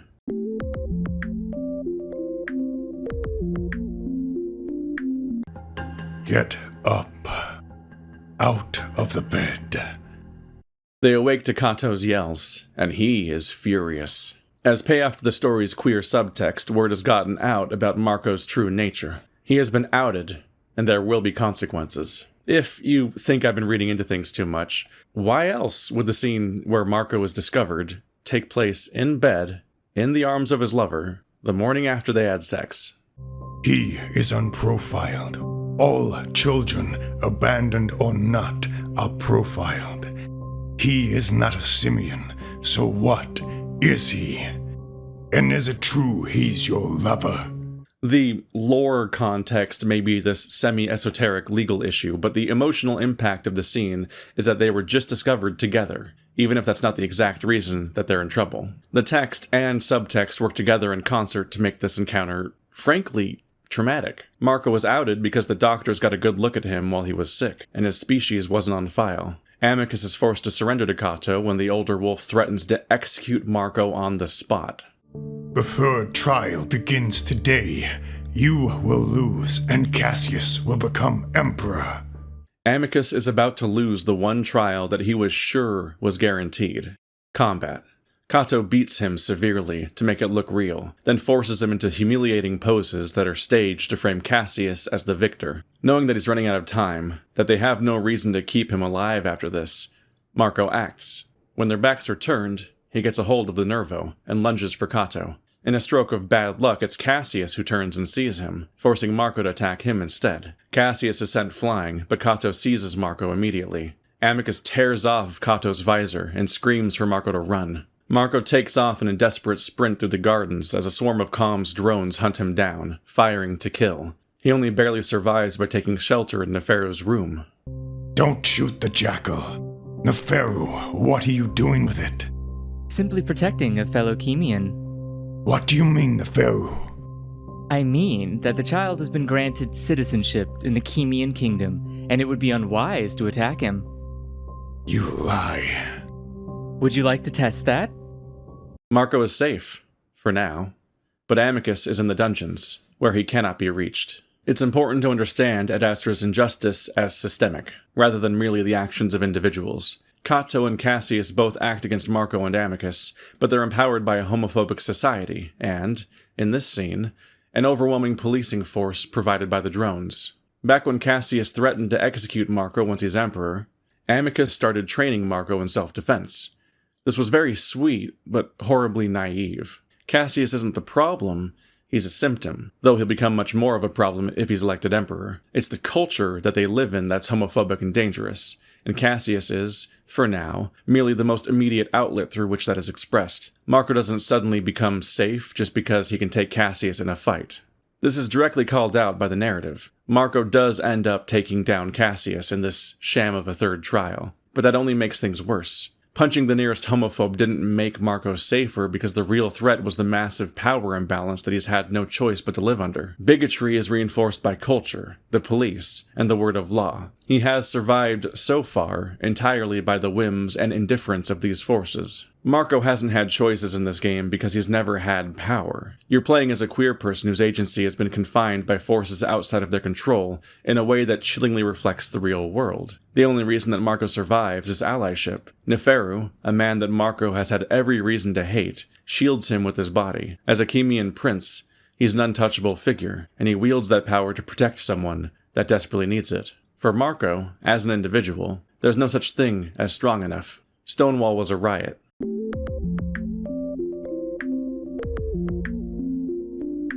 Marco is now under Neferu's protection, but the Jackal demands total honesty from him. After all, he needs to know what they're dealing with. And so, it's time for Marco to be frank about who exactly he is. A coming out, if you will. So he tells him.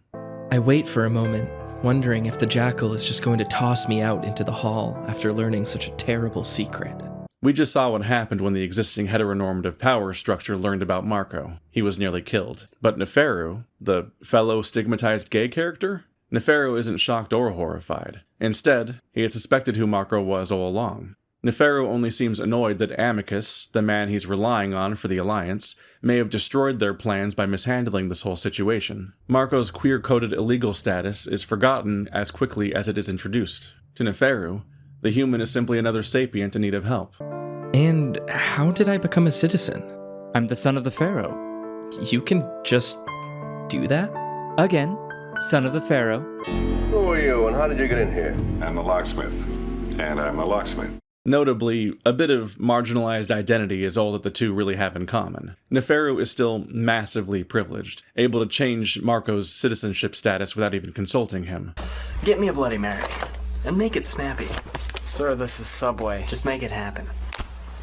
But after nearly being killed mere moments ago, Marco could really use a Louis that's on his side for once. Virginia arrives, revealing to Marco that she was working with Neferu all along to further their mutual goals, and Marco is intent on getting involved. For as long as Amicus is imprisoned, he refuses to sit on the sidelines. Their roles reversed, it's time for Marco to make decisions on behalf of Amicus, who is powerless and doesn't even know what's happening anymore. Left alone in the palace, Marco gets the chance to confront Alexios, the true villain of Adastra. Until now, Marco couldn't bring up Alexios adding him to Neferu because Marco couldn't call attention to why doing so was a bad thing. But now that his pseudo-closeted status has come to an end, Marco is no longer being silenced. He is out, and he is pissed. Like any innocent person, Alexios screams the moment he sees Marco and runs. But as he passes through the baths, he slips. He slams hard into the tile floor, and then falls into the hot water, and cries. This sight alone is enough to give me some doubts that Alex is the conniving saboteur I think him to be. He looks so pathetic right now.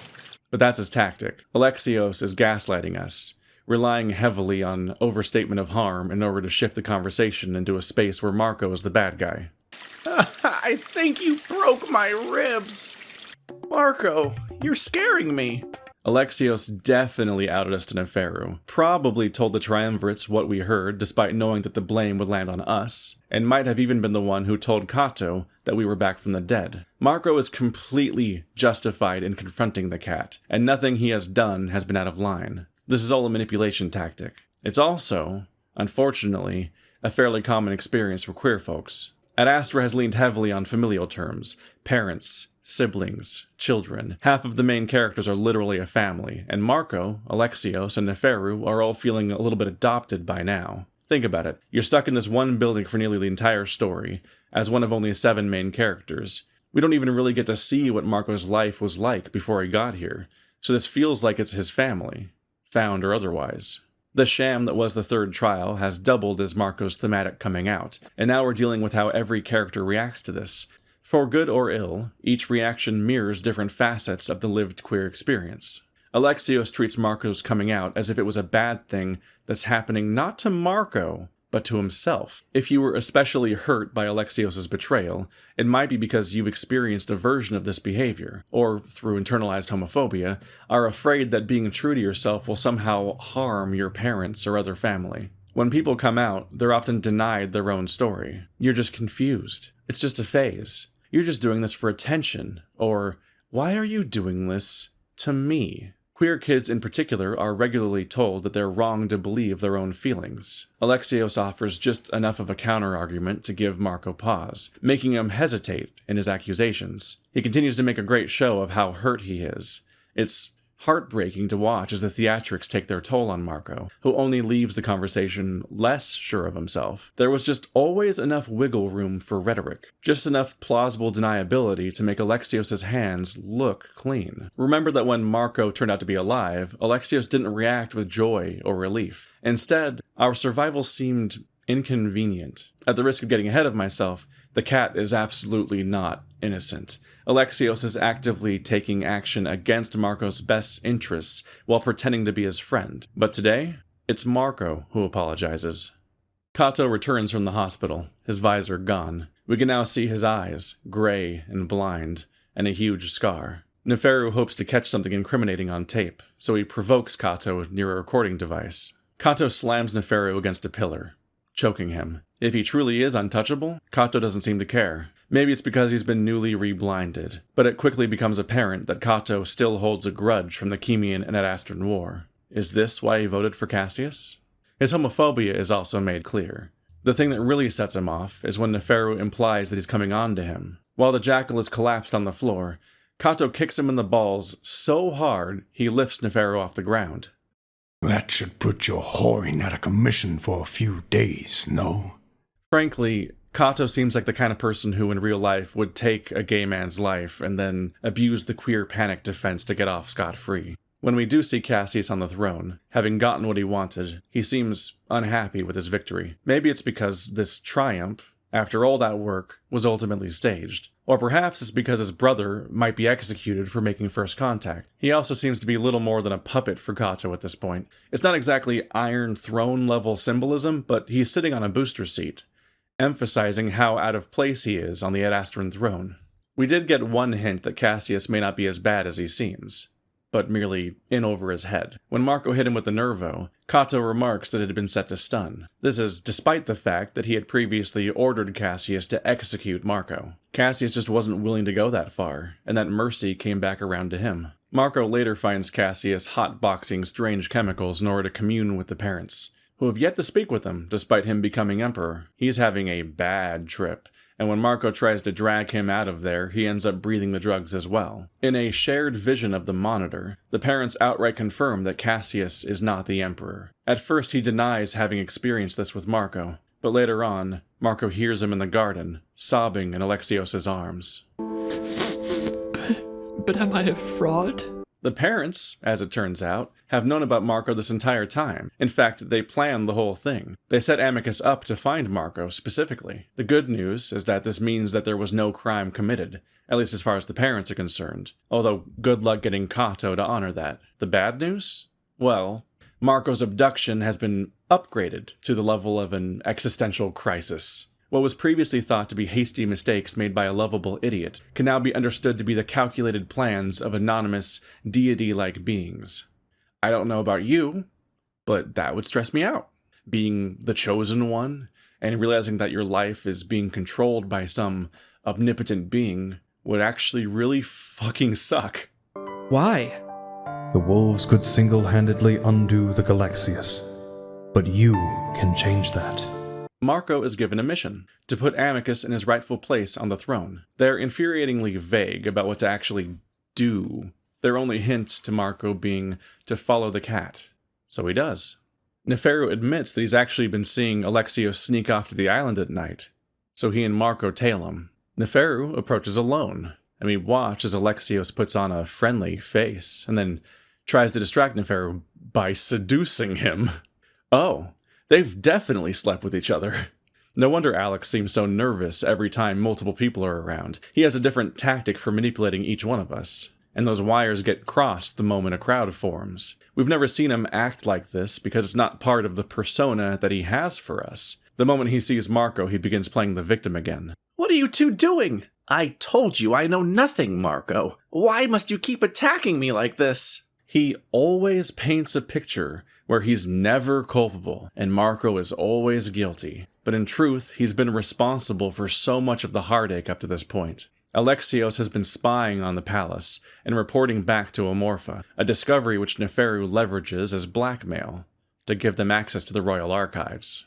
They have 3 objectives for the archive: find video proof that Kato rigged the third trial, uncover the investigation into the Emperor's death, and wipe Marco's profile from the database. The first 2 are easy enough, but when Marco connects to the archive... Marco, no, please. Don't leave me here. Please, come back to me. You can't leave me alone like this. No, no, no, speak to me.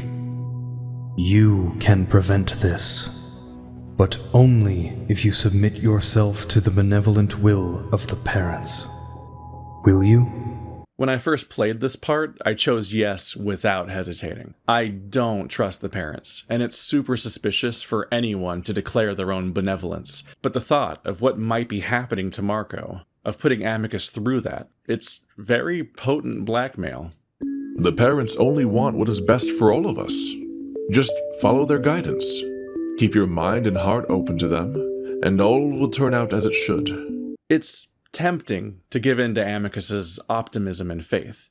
It would be comforting, but nothing has ever gone right, and Amicus has always been wrong. Cut the bullshit, Alex. What do you want? Excuse me? You're excused. You have some nerve to talk to a sibling like that. Are you fucking kidding me? All of you assholes have been throwing me around with all your plots and fake niceties. I'm just trying to survive. Alex looks completely taken aback, which is completely satisfying. And haven't you always implied that the wolves are fucked up for looking down on their children and treating them like slaves? I really can't stress enough how good it feels to hear Marco yell at someone besides Amicus for once. The closet really is a silencing environment. I was extremely private for years, barely talking in my own Discord, rarely feeling like I had a thought worth tweeting. But then I had my big coming out back in April, and I ripped 2 band-aids off at once. Gay and furry. Let's go.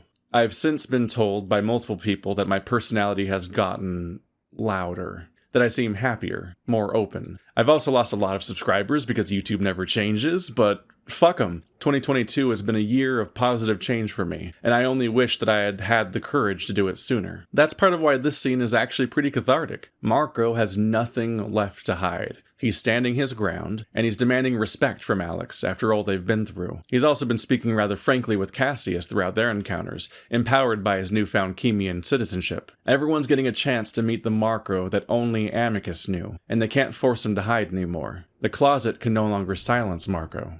But if we're all being honest here... You're floundering here. Looking to make a name for yourself? The Pharaoh practically tossed you off the planet to attempt to cultivate a hopeless alliance on Adastra. How unfulfilling it must be to be the second born, unable to escape the shadow of your brother, unable to make father proud, stuck on this moon, getting your balls kicked in by bigoted wolves. In an era where the royal family has already given up so much power, you're desperate behind that facade of confidence, terrified of withering away into historical insignificance. You'll be less than a footnote in the Chemian history books. Neferu is drunk, but it's not a party. He's immersing himself in the echo of his culture, grasping at a home he cannot return to. You really fucked this up for me. Do you understand that? What? You fucked my life.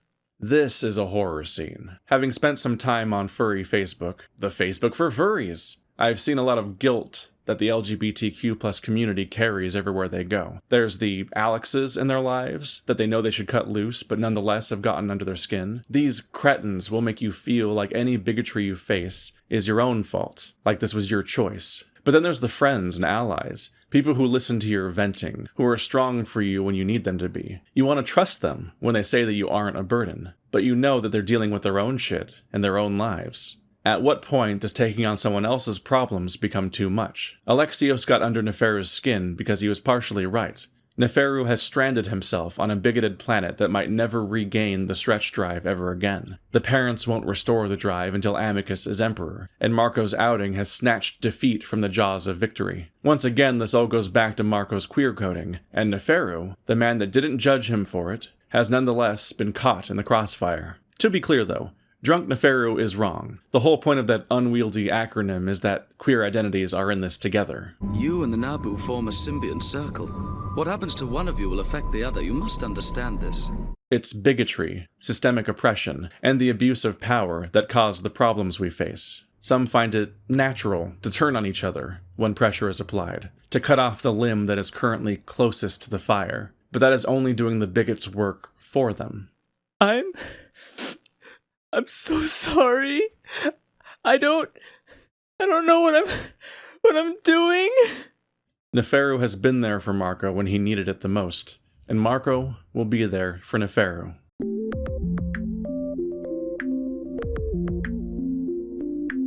The next morning, Virginia makes her move. She confronts Cassius with the video evidence of the staged third trial, which she intends to release to the public if he does not abdicate the throne. If needed, there's also evidence that Cato sabotaged the previous emperor's ship, and that he attacked Neferu, but these would be much more dangerous to let loose. Cassius claims that he will announce his decision tomorrow, after breakfast. Alex just stares silently at them with cold eyes. Breakfast comes, and something is wrong. Cato is there, and he's friendly, cracking jokes. Goblets are already set out, filled with wine, and Cato asks Marco to serve.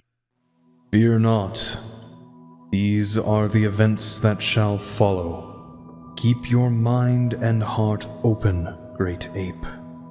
You shall receive guidance. So, Cassius, I hear you have an announcement to make this morning. But Cassius can't respond. Instead, he chokes. It gets worse. He seizes and screams. Alexios is horrified. If he was the one who told Cato, I don't think he understood just how far he would go. Cato proclaims himself emperor, framing Cassius's murder on Marco. He intends to marry Virginia to make his claim more legitimate, and is going to execute Neferu for espionage and conspiracy to murder. Marco has 14 minutes. I'm going to be killed. I'm going to be killed! What was I thinking? What the fuck, Alex? Pleading for his life, Alexios admits to his true purpose on the moon: chaos. He was meant to exploit his relationship with Cassius to destabilize the government, and by extension, all of society. He really was acting against absolutely everyone. After bargaining for amnesty, Alex helps Marco free Amicus from the dungeons. You are on the right path. I challenge you, Cato. I challenge you to a trial by combat for the throne, as is my birthright. Cato has a knife to Neferu's throat, but accepts Amicus's challenge. The fight is vicious, with claws and snapping jaws. It takes a turn when Cato traps Amicus in a shoulder lock and snaps his arm. Amicus is losing. With a heavy punch to the face, he goes limp. These are the events that shall happen. You are on the right path. Marco spots the dagger that was meant to execute Neferu, and faced with the impending death of his wolf, realizes something. The rules don't matter. Why is he honoring this duel? Look at what these people represent. Amicus is youth and change for the better, the shaky promise of social progress and justice for millions of people who deserve to be treated as equals. Cato is from an older generation, and brings with him bigotries that predate the lives of all the other characters, grudges he holds to this day, that he will always hold. He's also at the core of the homophobic subtext throughout the story. You've been sneaking off with your boyfriend past a bedroom door that doesn't even lock. Calm, the drones, the endless surveillance you've been hiding from, it all reports to Cato. You've had to pretend to be someone that you're not, under the uncertain threat of what might happen if you were found out. And when you were, moments after your survival of the pox, immediately after you were finally intimate with your man, you both were punished severely, simply for existing. All game long we've been told about the rules of the parents, the rules of succession. We have to hide our identity. This is what is expected of pets. Here are the 3 trials and how they work. This is the only route to getting you home. But the rules don't apply to Cato, do they? The moment he was losing control, he poisoned Cassius to reassert his dominance. Cassius himself also didn't respect the rules. His dance threw out the script for titillation. During his speech, he targeted Amicus directly, which he wasn't allowed to do, and went over his allotted time, and he wiretapped his brother's room. The 3rd trial was staged altogether. And yet here Marco sits, watching helplessly from the sidelines, next to a soon-to-be-executed Neferu, and Virginia, who will be forced into marriage. All of these rules, they only benefit Cato. They give him power, which he uses to harm everyone you've grown to care about. This is not a new feeling for Adastra's intended audience. The LGBTQ+ community has a long, tortured history with the law. We aren't allowed to simply exist and be happy. Instead, our rights are a constant matter of debate. If you don't understand what that means, I challenge you to really think about what it would do to a person to watch people argue both sides about your rights and your future. What is lawful is not the same thing as what is just. The rules are written by those that hold all the power, and when you play the game by their design, you will always lose. So Marco picks up the knife. I jump from my seat, the distance so little that I come down practically on top of the wolves. At the same time, I raise the dagger in both hands over my head, and bring it down as hard as I can into Cato's back. As if in slow motion, I feel the blade slide into my target, very easily at first, like cutting through butter. Then suddenly I feel something hard. There's an odd, muffled, stuttered sound of friction as the blade slows considerably. It continues to sink in, though, in sudden bursts of a few inches at a time. And it's only when the hilt reaches Cato's fur that I realize that I've cut deep into bone, a rib maybe. Cato howls, suddenly arching back, and I can only hope that I was fast enough that he wasn't able to sink his teeth into Amicus's neck. Marco. His exclamation is part astonishment, part fury.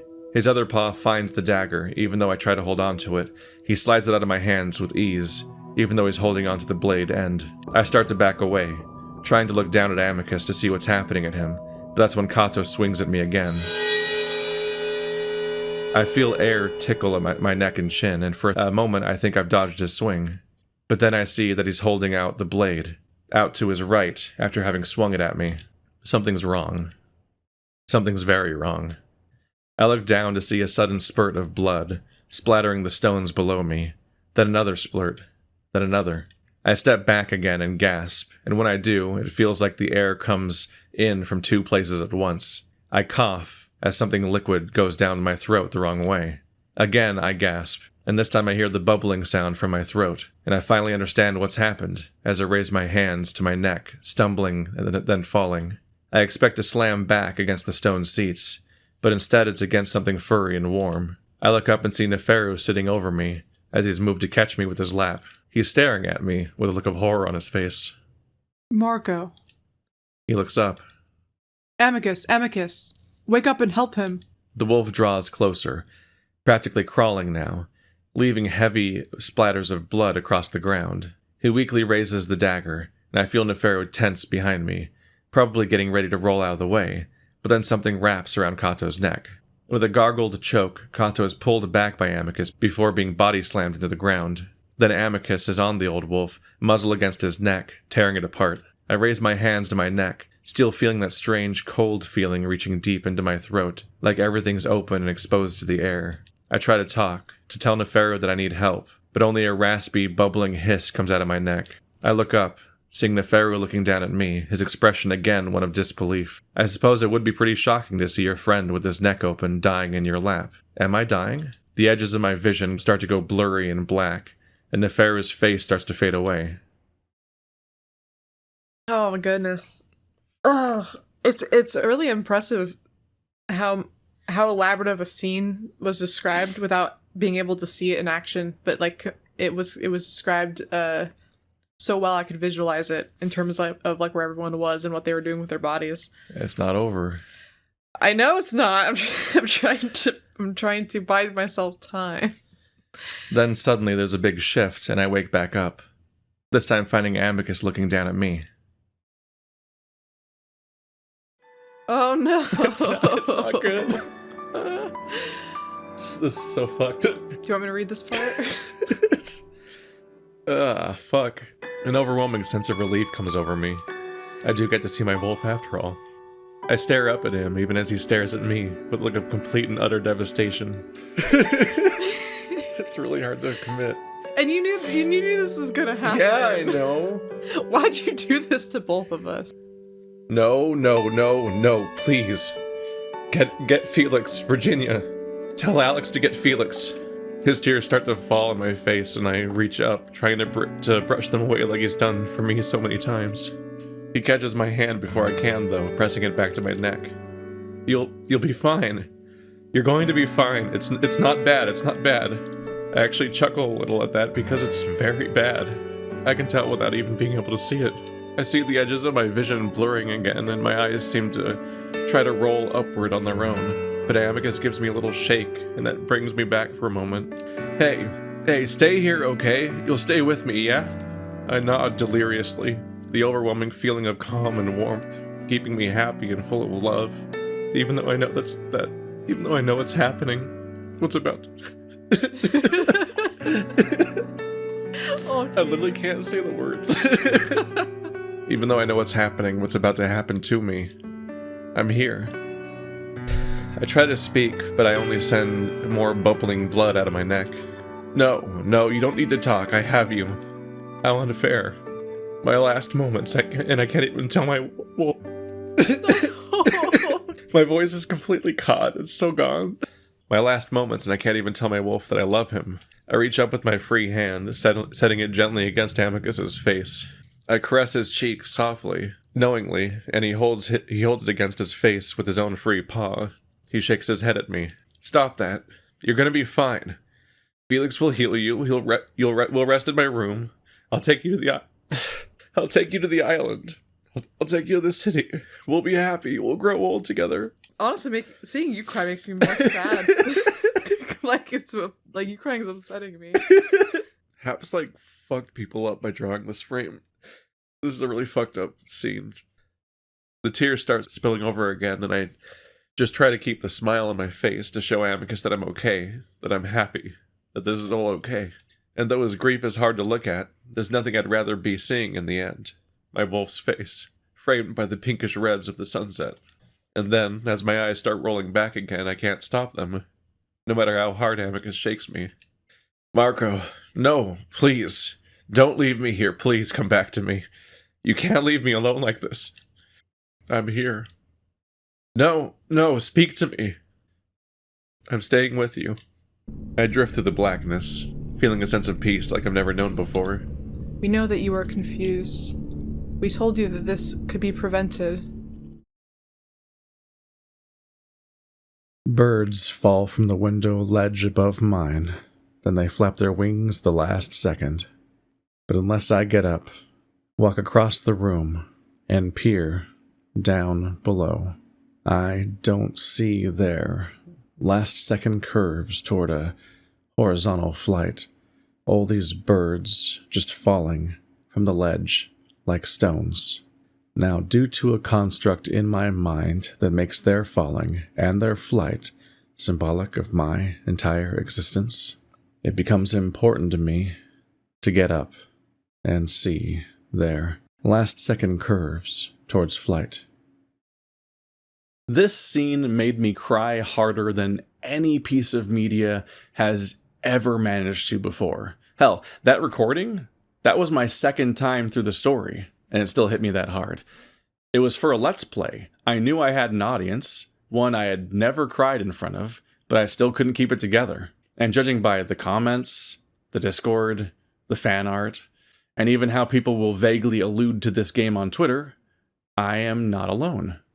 So why does this scene hurt so much? Let's start with the obvious stuff. It's a tragedy. Marco doesn't deserve to die, and yet here we are. Worse, Marco's the point of view character, so we're experiencing his death in first person. He's confused, unsure at first whether he's been hurt at all, and then we hear every distressing detail as he experiences them. At some point, before it's ever stated outright, you know that he's been damaged irreparably. The writing leaves it just open enough that you have to form the idea yourself. We're also dying in Neferu's lap, whose arms are bound so he can't reach out to us, and who, when last we spoke, said, "You fucked my life." But we came here to rescue him from execution, and we succeeded. We did this because we were watching Amicus die, and there he is, our wolf. The illustration by Haps is gut-wrenching. He's bleeding. His nose is broken. Tears streak down from eyes wide in disbelief. This wasn't supposed to happen. We won.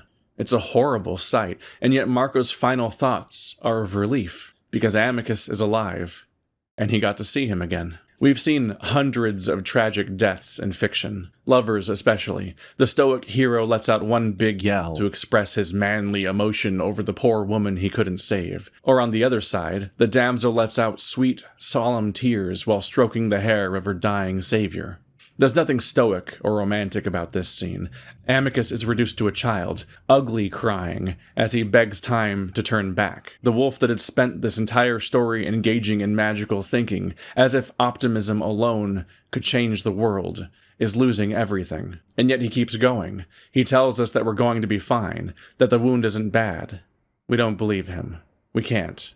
But he can't accept what he's seeing. He tells us our future, where we happily grow old together. At some point, it became the only thing he wanted. As Marco fades away, Amicus is inconsolable. His brain shuts down to protect him, so he says completely unreasonable things. The final words Marco hears are, "Speak to me," despite the fact that his neck is wide open. By slicing his throat, Kato robbed Marco of his final chance to say that he loved him. But that's not enough. What I described is just a sad scene. We have sad scenes all the time. If we're going to figure out why some people are still recovering from this game 2 years later, we have to go deeper. How did the rest of the story prime this moment to hit so hard? First of all, Amicus is a ridiculously textured character. He has believable flaws, consistent mannerisms, and a lot of the audience really falls for him, so seeing him hurt is awful. There's also this overwhelming sense that Marco and Amicus didn't have enough time. They've had this long arc from enemies to lovers with lots of ups and downs. The first trial very specifically called out that their relationship wasn't that far along yet, but then we saw their cute, rocky courtship, the scandal with Neferu, and their fight and resolution. Marco nearly has to leave with Neferu forever. And then he nearly dies. They steal one intimate moment together, but then Amicus is imprisoned, and here we are. Is this it? Is this how it ends? Worse, we basically had the assurance of God himself that this was going to work. We were shown that something bad might happen, and were told plainly if we did what we were told, we could stop it. Again and again we were told that we were on the right path, right up until the end, and then it played out exactly how we feared. The worst thing about Amicus's words is that we've heard them before. The parents fucking lied.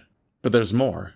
Narratively, despite the desperation, we've been on a bit of a winning spree. We caught Alexios and exposed his scheme on the island. We used him to dig up dirt on Cassius and Cato. Cassius was going to step down from the throne, and we got Amicus out of prison. The last few hours were clearly steps that the heroes take before the final battle. This is so obviously set up to be the big climax that we get through so that we can finally live happily ever after. Furthermore, decades of media have trained us to assign morality to struggle. Scar loses not simply because he's physically weaker than Simba, but because his rule is bad for the kingdom, and the hyenas bring ruin to its lands. Cato is a murderer, a fascist, a racist, and a homophobe. He's so one-dimensional by the end, specifically to telegraph his own downfall. This is not a lack of development, its simplicity is purposeful. We have our epiphany, that crucial moment in every story where the protagonist changes and grows, thus earning their happily ever after. The rules don't matter. But when it's time to embrace our destiny, to take what is ours, we die. Why does that hurt so much? Because it's familiar. Because whether you want to admit it or not, you're used to this feeling. Instead of the escapism you were looking for, you were given the truth. Stories where the person with the moral high ground wins the final battle and lives happily ever after are generally written by, well, straight, white, cis men. People who are already used to winning, telling stories of a universe that is always, in the end, a just one. Myth-making. This matches up with a worldview where capitalism is a functioning meritocracy, the police are an unambiguous good, and the courts always do the right thing in the end. A fantasy. For queer folks, the opposite is true. Our rights and future are constantly up for debate. A debate that we are not invited to. We only want to live our lives, as ourselves, with dignity, but that's somehow too much to ask. Every country, every state, has its own horror stories. For me, in high school, it was Prop 8. Gay marriage was legal in California, but then Californians turned up in droves to undo that. Progress is made, but we are all too familiar with losing again and again, and morality having nothing to do with the outcome. Marco died because he tried to fight a much larger man, and plot armor is for the straights.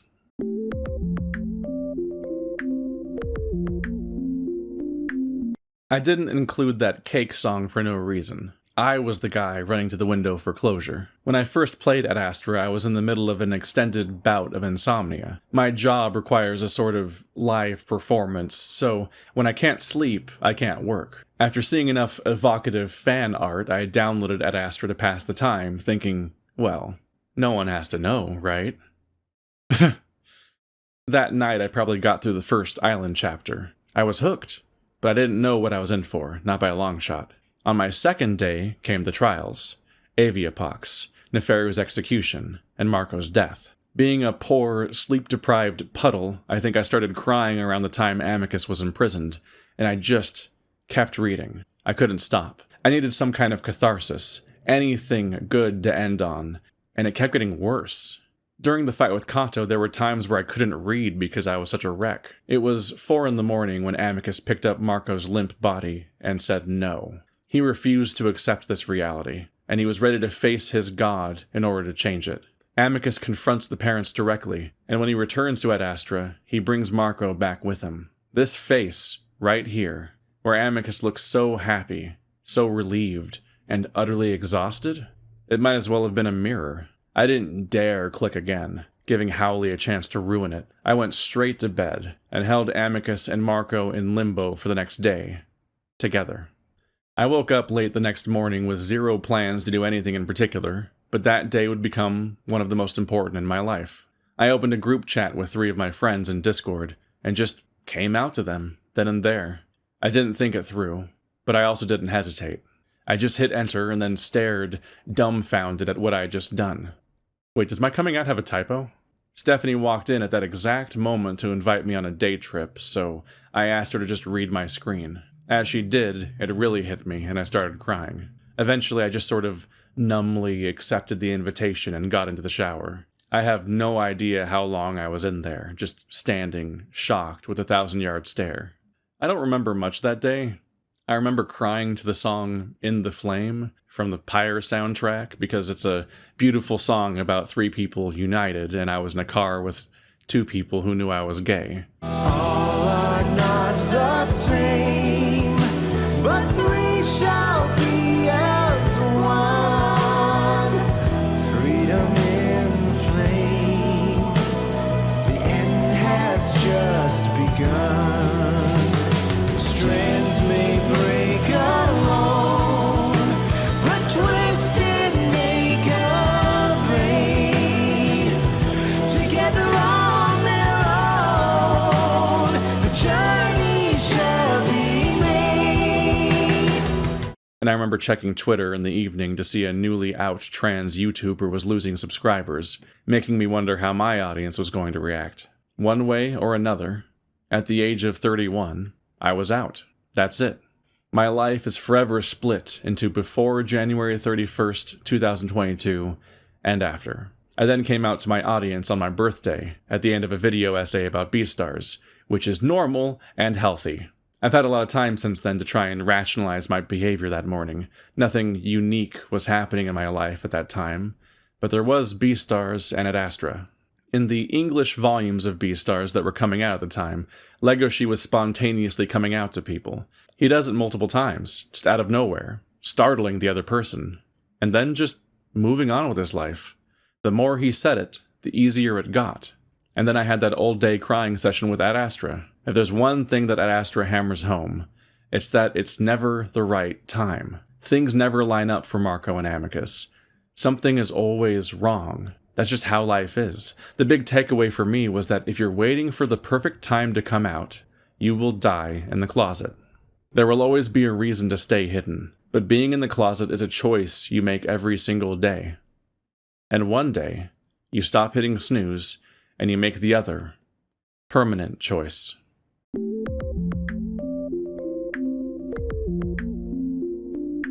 I said that Amicus brings Marco back, and that's true. But first he has to make a deal with the parents. Just like Marco, he has to submit himself to their benevolent will. But the stakes are much higher here.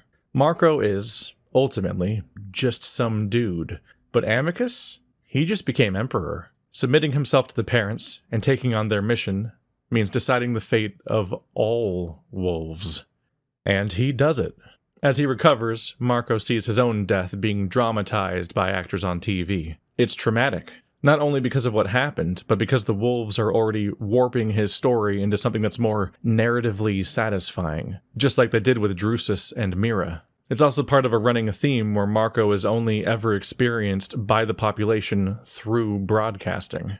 Speaking as an online figure, albeit one that hasn't died on camera before, it's a strange feeling to realize that the story of your own life is not something that remains in your control. It's difficult to explain how unsettling it can be to find a space online where 2 or more people are arguing about you, but nothing either side says feels true to your lived experience. You become a concept, and somewhere along the way, the person behind that persona is lost.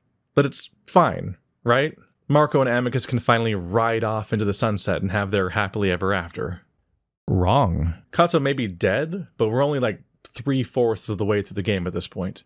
And if we run with my theory that Adastra is a kind of response to wish fulfillment dating sims, then what follows can be seen as a sort of dressing down of the idea of happily ever after. Here we deal with the boring realities of being married to a politician, and the severe downsides of having a fate.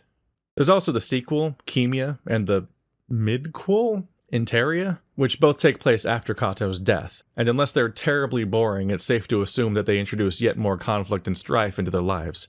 That said, neither is finished yet, and I refuse to read them until they are. If anything I say after this point is contradicted by them, I don't care. I'm not talking about them. I look forward to playing them when they come out. Marco's bright future darkens when Amicus gives him the news. Their mission, as deemed by the parents, requires Marco to return to Earth alone and reunite mankind with the Galaxius. This plan will take him away from Amicus for 8 years. You can choose not to accept the mission. They will not force you to do it. We have around 9 months before the mission begins. Enough to make a baby. Next plot twist. Their mission is a part of a conflict that stretches far beyond mortal comprehension. The parents are spending millennia preparing for a galaxy-spanning war against a corrupting force known only as the Other. On a happier note, Cassius survived. He's essentially off doing charity work now, so I guess his speech about the little girl was at least partially sincere, even if everything else he said was horrible. And Virginia? She's replaced Kato as the adult in the room. For weeks, despite all they've been through, Amicus is mostly absent. He has a lot of important work to do as the new emperor, so Marco is mostly left alone in the palace. Instead of having their happy ending together, their relationship is essentially stalled, and they're running out the clock before he has to leave. They do eventually have one beautiful, if horribly flawed, date together. They get engaged, and then it's finally happening. They're going to have sex, all the way this time. And so we have what is jokingly referred to as the most important choice in Adastra. Will Amicus top or bottom?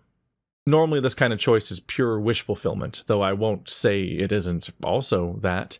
It's essentially what you originally signed up for when you downloaded the game, a dozen hours ago. I just want to ask you, if you did play this game, what were you thinking about when you made this choice? Explain your thought process.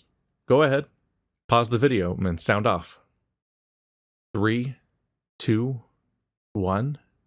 I'm sure some of you were just thinking about which scene you'd prefer to see, based entirely on the horny perspective of what you'd personally like to do to Amicus, which isn't invalid, but a lot of you were probably given pause. This choice is just swimming in emotionally loaded context.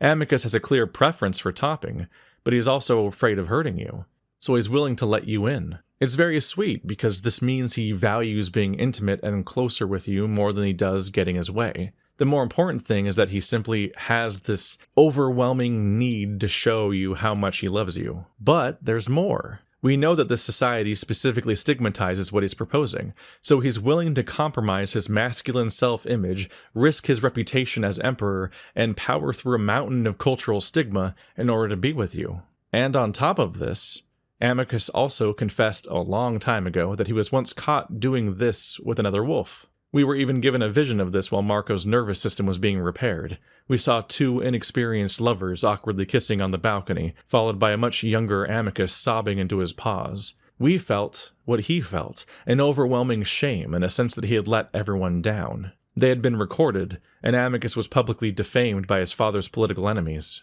Given the damage this did to his reputation, it's implied that Amicus was bottoming in this encounter. So doing so may very well be his sexual preference, but one that he has since been utterly terrified to engage in again. There is trauma here. It's hugely impactful, then, that Amicus is offering to do it here, because that means he trusts Marco so deeply that the act isn't a triggering one for him. Marco makes him feel comfortable enough that he might do something that he swore to never do again.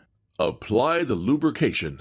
And so we have a choice that is, for some, a more complex decision than a lot of the hyped-up moral choices we see in games. While a lot of modern RPGs are still choking on, do I give to charity or shoot grandpa? Adastra is giving us a messy quandary that requires empathizing with another sentient being and his own baggage and misgivings.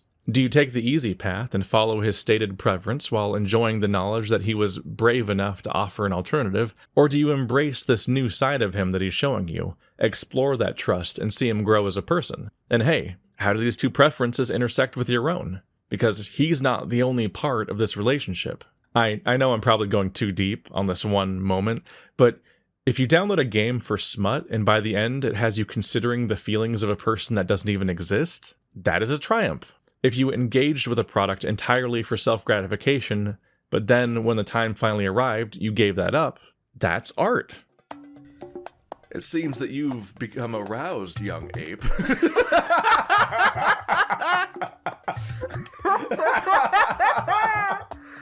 Oh no!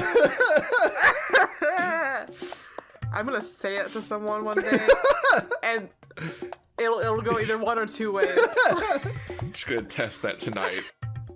Marco's final day on Adastra comes very suddenly. He still gets into heated debates with Amicus, which the wolf enjoys, and he's had his tour around the moon. But now it's time to bid farewell to Neferu and Virginia, and soon he'll board a ship and watch it all disappear. But first... You are on the right path. The parents have left Marco flailing these last 9 months without a word, and he's grown frustrated, until today. They give him a vision of the future, a future where Marco returns from his 8-year mission, triumphant, where Amicus is a good emperor that improves their world, and where the two share an extremely long, happy life together. Even after death, they are reunited in the afterlife, where they will relive these pleasant memories for eternity. The message is clear. Follow their instruction to the letter, and Marco's every dream will become a reality. And so, he steels himself for what must come. Aboard the ship, Marco is hungry for every last moment they have together. But in their peace, they fall asleep. The journey is over too soon. There's never enough time. It's no wonder that the promise of a long future together was so seductive. Amicus drops Marco off back in Rome. They finally accomplished what they set out to do, and Marco is home. But he's not entirely sure that's even what he wants anymore. Amicus tries not to cry, but of course, he does. This is where we leave our characters. A final kiss, and our lovers part. Marco's mission has begun. The game ends on Amicus, seated in the throne, alone. Having finished the game, over the next few weeks you may experience what I've repeatedly heard called post-Adastra depression. Not only does the game end on this beautifully bittersweet note, but players often find themselves needing some time to process the fact that Amicus isn't real. Notably, this has been observed to primarily strike those who are lonely in their personal lives, and a lot of people are. If you're gay, the market for love is extremely reduced, for obvious reasons. Not only are gays rare to begin with, but many are afraid to come out and be themselves, so those that do exist are often hidden. Just trying to put yourself out there is a risk. Amicus is so potent a character because on top of being a lot of people's ideal man, he's also believable. You went through a lot with him, culminating in a kind of intimacy that for a lot of people is missing in their lives. Finishing Adastra means reckoning with whether or not you are happy. Is this, whatever you're doing, working? Marco has 8 long years to wait. But by the time his mission is complete, will your life have improved? Where would I be right now if I had come out 8 years ago instead of now? Some see a hopefulness in Adastra's ending. But it's a hope you have to take for yourself.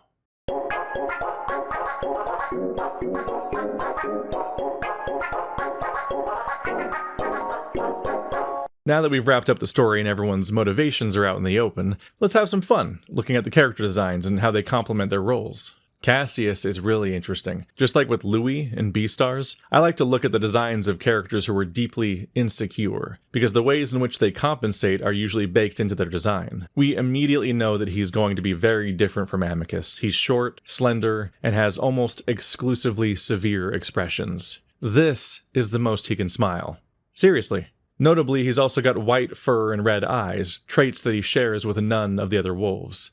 Is this albinism? I'm not even remotely an expert, but what I did find is that ocular albinism in particular is almost exclusively expressed in males and is inherited from the mother. This ties in nicely to the explanation of Cassius's bone disease, which he also inherited from his mother. We know that he was very close to their mother before she died, so it's interesting to see just how thoroughly he carries her legacy. Yet despite how divergent his design is from Amicus and Virginia, there are still signs that they're a family. These details are never mentioned in the text, but Cassius and Amicus both have a labrae piercing, and along with Virginia, the 3 of them all have an arrow-like marking on their brow. Despite all that they've been through, they are still family. So, we've got a man who's making a bid for the throne, but is much smaller and more frail than his brother. What does he do? He wears a giant golden wing, an incredibly loud, extravagant pauldron that changes his entire silhouette. It's an attempt to look grand and imposing by a man that can be taken down by a single punch. I suppose it's fitting that he has a Greek man in his bedchambers, because the wing also evokes Icarus. Okay, I know this is a bit of a trite comparison, but Cassius did rise to the greatest station only to be immediately brought back down to Earth after being rejected by the gods themselves. And in his final scene, the wing is nowhere to be seen. Speaking of designs that change over time, Kato's is hard to miss. From the beginning of the game, he's hard to read. Quite literally, actually, since a metal visor covers most of his face. He is playing the role of the neutral adjudicator, so his general lack of response feels fitting. But his true intentions become clear in the sham performance of the third trial. He wants Amicus out of the way, Marco dead, control of the throne, and absolutely nothing to do with Chemia. In their struggle, Amicus destroys Kato's visor. This move has layers of meaning. First of all, it's a literal unmasking in the oldest sense. The true villain is revealed. But the removal of parental tech also reflects how Kato is now seen as acting in defiance of the parents' wishes. The loss of his sight mirrors the fraying of his plans. Things have not gone as he predicted, and now Kato is merely reacting, his behaviors impulsive and lacking in foresight. But above all, the loss of his visor draws a great deal of attention to the scar of the wound that had once opened his skull. He has not forgotten, nor forgiven, the war with Chemia, a conflict that none of the characters around him are old enough to remember. He was never going to accept the alliance. Also, isn't it interesting how Alexios, the person who is torn between his love for Cassius and his duty to his people, appears to be wearing two disparate pieces of cloth that are held together entirely by a single straining strap? Two golden rings always pulling him apart. And once you're aware of his status as a spy, it's hard not to see those grapes as an earpiece. You could also correlate Alexios' aversion to nudity with the fact that he has so much to hide, which contrasts greatly against Amicus' brazen stripping and his near inability to lie. Come to think of it, if you look at Amicus, Neferu, Cassius, and Alexios, they're all most honest when they're the most naked. And finally, I'll reveal the mystery of Amicus' brooch. You see, the swirl actually represents... It's a Tide Pod. What? Amicus Cape Jewel was literally inspired by a Tide Pod from back when everyone was eating them. I had this whole thing written. It's gonna look really clever. Fuck.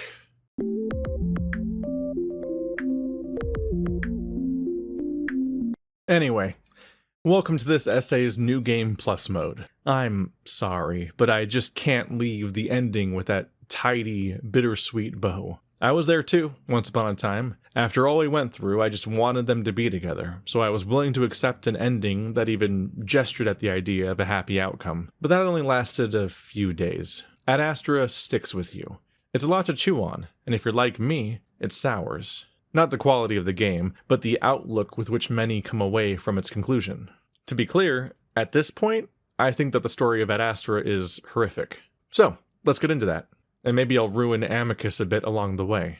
Adastra is pretty heavy on symbolism, perhaps the most obvious being the terminology that sorts its cast. We have the parents at the top, who rule the entire galaxy. They call their subjects siblings and children, and watch over them with space dragon baby monitors. The break before the mission is even 9 months long, like a pregnancy. The parents want to be perceived as actual parents, guardians that know better than you, and only want the best for you. They supply the siblings with advanced technology, but all of it comes with a child lock. The Nexus, the Lingua, the drones, it all works automatically, somehow, without much effort from the siblings, but no one actually knows how any of it works. This is all fine and dandy until the moment you question any of it. The most immediately distressing detail is the stretch drive, this universe's equivalent of hyperspace or the mass relays.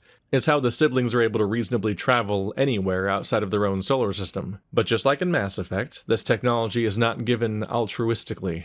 It's a form of control. The siblings need the stretch drive in order for their societies to function as they currently do. In the aftermath of the Emperor's death, the parents have essentially put the wolves, an entire species of people, in timeout. When we think of timeout and spanking and so on, we want to believe that some kind of benevolent guidance and nurturing is happening. But more often than not, an adult is just trying to force a child to behave how they'd prefer. It's less, this'll make them happy when they're 40, and more, I'm tired and frustrated, and they just won't do what I want. A lot of the methods people associate with reprimanding children are actually just abusive. We even get a hint of frustration from the parents themselves.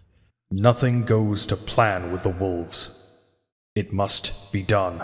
This isn't true for everyone, obviously, but a lot of people come into conflict with their parents growing up, and a lot of us weren't wrong to do so. They're not usually opting to be real-life villains or anything as obviously malicious as that, but they're ultimately just human. They have flaws, blind spots and bigotries. And if you're born queer, then, well, you have whole new reasons to question the amount of control that someone else has over your life. What if your entire identity is in conflict with their worldview? How do you live under their roof, under their control? We spent half of the story as Marco, keeping our identities secret, unsure what would happen if we were discovered, but terrified of being found out. So much of the narrative deals with familiar themes of not being happy now, but holding on to the promise that you will be, one day, if you can just wait it out.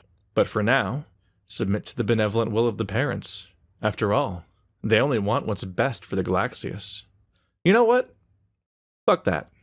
I won't submit.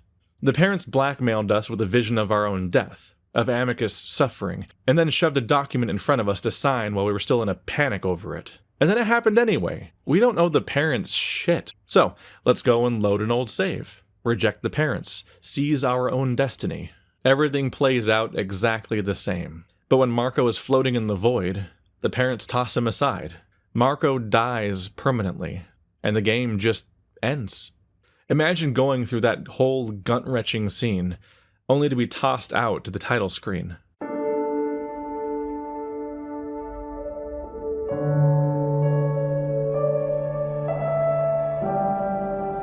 A lot of players had that experience where they thought, for at least a moment, is that it?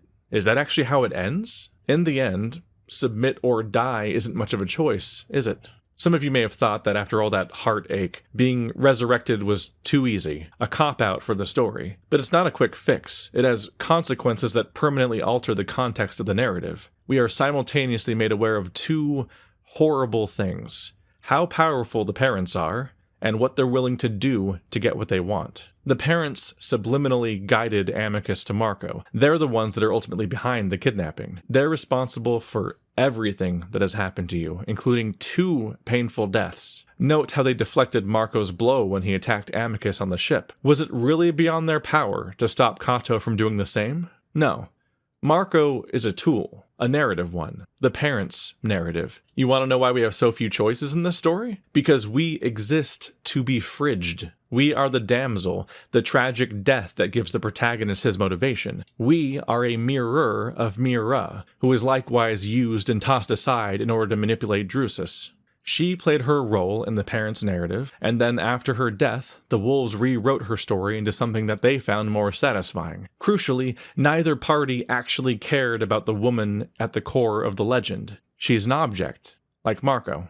The takeaway here is that fate is bullshit, and being the chosen one of some unknowable deity is a curse. It's cosmic horror. The majority of Adastra's story was a power struggle that was ultimately impotent because the parents were never going to allow for any other outcome other than Amicus becoming emperor. That sounds like a good thing because we like Amicus, and it's the same goal that we had, except it's the parents that contrived the entire scenario that made it our goal to begin with. Once again, they used the very concept of narrative as a form of control. At this point, we're only really like one step removed from having to recognize Adastra as a story where the author is the villain. The idea that you're chosen by God in real life is a lie. Either one that tyrants tell you in order to claim power that they don't deserve, or that you tell yourself in order to bring comfort. And in fiction, we create characters that are chosen by God because in doing so, we paint a picture of a world where things make sense and happen for a reason. Real life does not obey the rules of what makes a satisfying narrative. But what if it did? What if God is real, and he controls your entire life, and he talks to you? Is that humbling, comforting, or terrifying, having to reckon with a conscious being whose agency eclipses your own? Let's ruin Amicus a bit. His arc is a bit heartbreaking. Don't get me wrong, he matures as a person, his emotional intelligence develops, and he's generally a better boyfriend by the end of Adastra. But there's one thing he never overcomes. First of all, why are dog and wolf furries so popular? Real-life dogs are friendly. They're animated. They love you unconditionally. They're kind of stupid and extremely honest for a creature that cannot communicate through words. The tail does a lot to broadcast how they're feeling, whether they mean to or not. This intersects very nicely with the gay furry ideal, the Bara Himbo. A large gay man who always means well, loves you unconditionally, and is honestly probably too stupid to lie. Dogs are also deeply, obsessively loyal. Have you ever seen a dog's owner leave the house only for their dog to sit there staring at the door, sometimes for hours, waiting for them to return? What happens when you anthropomorphize that? As we age, we see more and more people couple up, get married, and reach major milestones. At some point, you might look at your old friend group, your workplace, your housemates, and realize that everyone is the most important person in someone else's life. Everyone except you, seemingly. This is especially common if you're still in the closet. It can be deeply isolating to process the idea that you aren't anyone's top priority. I think this is part of why Amicus hits so hard as a romance. He loves Marco both deeply and honestly. Unfortunately, this level of single-minded trust and loyalty opens Amicus up to something else. Faith. Amicus is a pretty religious character. In fact, he's the most devout person in the entire story. He fully believes in the parents from the very beginning, even though he has never interacted with them directly, and they were essentially just a story his father told. The cast is essentially divided into believers and non-believers. Cato and Cassius acted against the will of the parents and were struck down. After Alexios' plans are dismantled, we're told that the Amorphans are turning their back on the parents. Virginia and Neferu don't really speak of them, but they are furthering their plans, and Chemia is the favorite among the siblings. It's Marco who is split down the center. And just so we're clear, where Marco stands on the subject is baked into the majority of the game's choices. This is where things get interesting. There are exactly 2 choices that don't matter in this game, and they both revolve around being intimate with Amicus. Everything else affects the ending. Marco can be lukewarm on the parents, but ultimately accept them, or he can be deeply skeptical of the parents, but ultimately submit to them. If he defies the parents, he is murdered, suffering a fate that ultimately groups him with Cassius, Cato, and Alexios. In every timeline where Marco survives, however, Amicus ultimately regains his faith. It's shaken, sure. He's very hurt when Marco dies and is willing to confront his god in order to bring his lover back. But this was a calculated risk made by the parents, and it's one that pays off. Now, the parents are the ones who brought Marco back from the dead. Sure, they basically killed him in the first place, but tragically, Amicus doesn't see it that way. He shoulders that guilt. He is the sinner, and they are his salvation. If you go through the choices I made throughout the game and choose the opposite, you get a cynical, skeptical Marco. What is death? Oblivion. Will Amicus be a good emperor? I don't know. Should Amicus be more open with Neferu? No. So long as you submit to their benevolent will, the story largely plays out the same way. But this version of Marco offers more pushback against Amicus when they discuss the parents. Amicus's response are off-putting, particularly during the period where they're talking to him but completely ignoring Marco. It's the biggest division in their relationship at this point. Marco expresses his concerns again and again, and Amicus responds with some variation of, "If only you could see what I see." It's heavily reminiscent of the conversations that take place between an atheist and their Christian family. Falling back on old habits was just so much easier for Amicus than skepticism and confrontation. It's comfortable to revert to thinking the way he was raised to. Tragically, when Marco suggests at the very end that the vision the parents showed them might not be real, Amicus is clearly surprised. He hasn't even considered the possibility. Amicus just has so much incentive not to let go of his belief. The parents have promised him a beautiful future with Marco, and who can blame him for clinging to it? By the way, just how powerful are the parents? They can see the future in some way, but I fully expect that they are merely technologically advanced sapients, not gods. A hypothesis that is reinforced by Chemian technological advancement being seen as their own impending ascent to godhood. A distressing detail of the setting is that every single character we know has a lingua installed, which interfaces with the brain. What if that's how they deflected Marco's attack? Not via the Force or whatever, but by simply making him miss. They even literally puppeteer Marco when they're coercing Amicus to submit to them. Once you have this in mind, it's chilling to think of the times where Marco does something he might not have wanted to do. He knows something is wrong in the scene where Cato poisons Cassius, and yet he still serves the wine. The player likely knows exactly what's about to happen, and we aren't given the chance to do anything about it. The monitor simply says, "You are on the right path," and Marco does it. Serve the wine, would you kindly? Pick up the dagger, would you kindly? The parents promise a kind of heaven, this worrying concept called the amalgam. This afterlife seems to only exist for members of the Galaxius. Does the lingua preserve the mind of its host and upload it to the cloud upon their death? Is the lingua how they connect to the Nexus? Marco's earliest encounter with the parents, those questions in his dreams, only occurred after the lingua was installed. It's alarming then to realize that Amicus and Marco can only communicate with each other through the lingua. What if its translations are imperfect? What if they're even wrong on purpose, being controlled by the same beings that are actively manipulating them already? Are we sure we want Earth to join the Galaxius? A lingua in every human brain? Near the end of the story, Marco is learning the Wolven language himself, which might be setting up an outcome where he removes the lingua. But what is he going to do about his neck? The grand tragedy of Kato's killing blow was that he stole Marco's final words from him. The parents were the ones that restored his voice.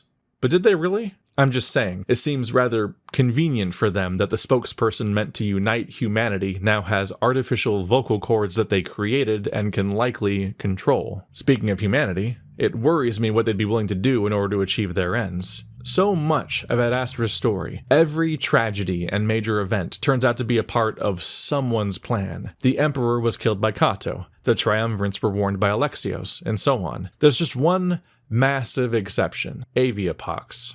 I'm no virologist, but as an American, when I hear Avia Pox, I think of, well, smallpox. You know, the disease that wiped out 90% of the native population. Or so the story goes. How things went for America's natives is often used as the go-to example of how badly first contact with alien life might go. I find it extremely worrying, then, that we've already established a fast-acting disease that would be a great threat to humanity, and now Marco is heading back home to meet with world leaders. Will the parents once again use horribly abusive tactics and then swoop in to play the savior when they're only fixing the problems they themselves caused?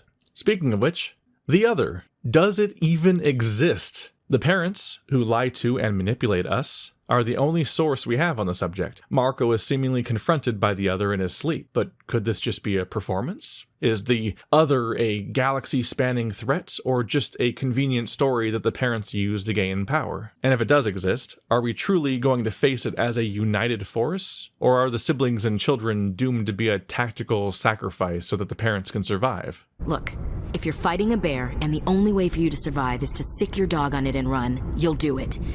As much as you love your dog, it isn't human. Okay, so I'm deeply skeptical.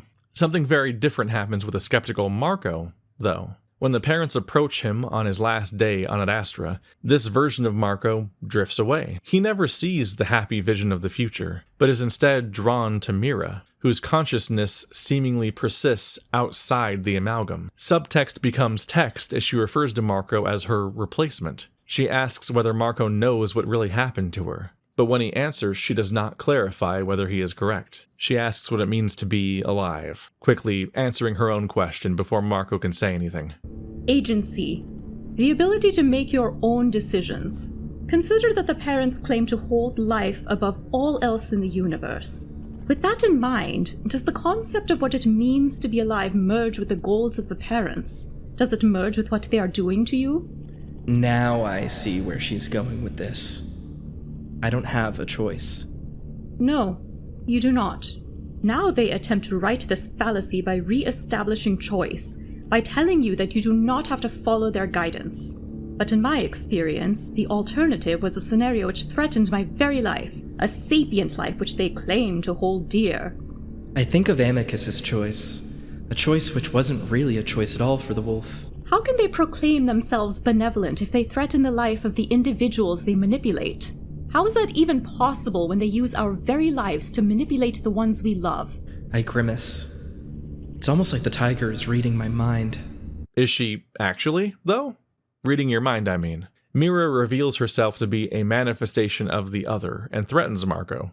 Why, though? If the other does exist and is willing to scheme and manipulate enough to manifest a false Mira to perform for Marco, why then would it ruin the whole thing by threatening him? We know that the parents can literally read Marco's mind, and that they can conjure visions. If we posit that the happy vision of the future is not a portal through time, but instead essentially advanced mental CGI, then what would they be motivated to do here? Optimistic Marco was swayed by flowery promises. But this is a cynical Marco, a Marco that would have likely doubted and reinterpreted the Mira myth by now. So, did Mira really float out here for millennia? Or did the parents read Marco's mind and give his doubts physical form? She panders to him, validating his conspiratorial thinking, only to reveal herself to be, basically, Satan. They're using fear to cow this Marco's more radical tendencies. It's then the parents who conspire with Marco, detailing their plans to him. Are any of the things they told him true? Or will they simply alter the plan mid-course once they've gotten what they wanted? When this Marco lands in Rome and sets out on his mission, he's confident and self-assured. He feels like he's in control, but crucially, he's doing the exact same thing that the other Marco did. The parents won. All they had to do was placate Marco by making him feel like he's more in control than he really is. His rebellion is co-opted by those he rebelled against. That's right, kids, it's neoliberalism. Remember to fill out your video essay bingo cards.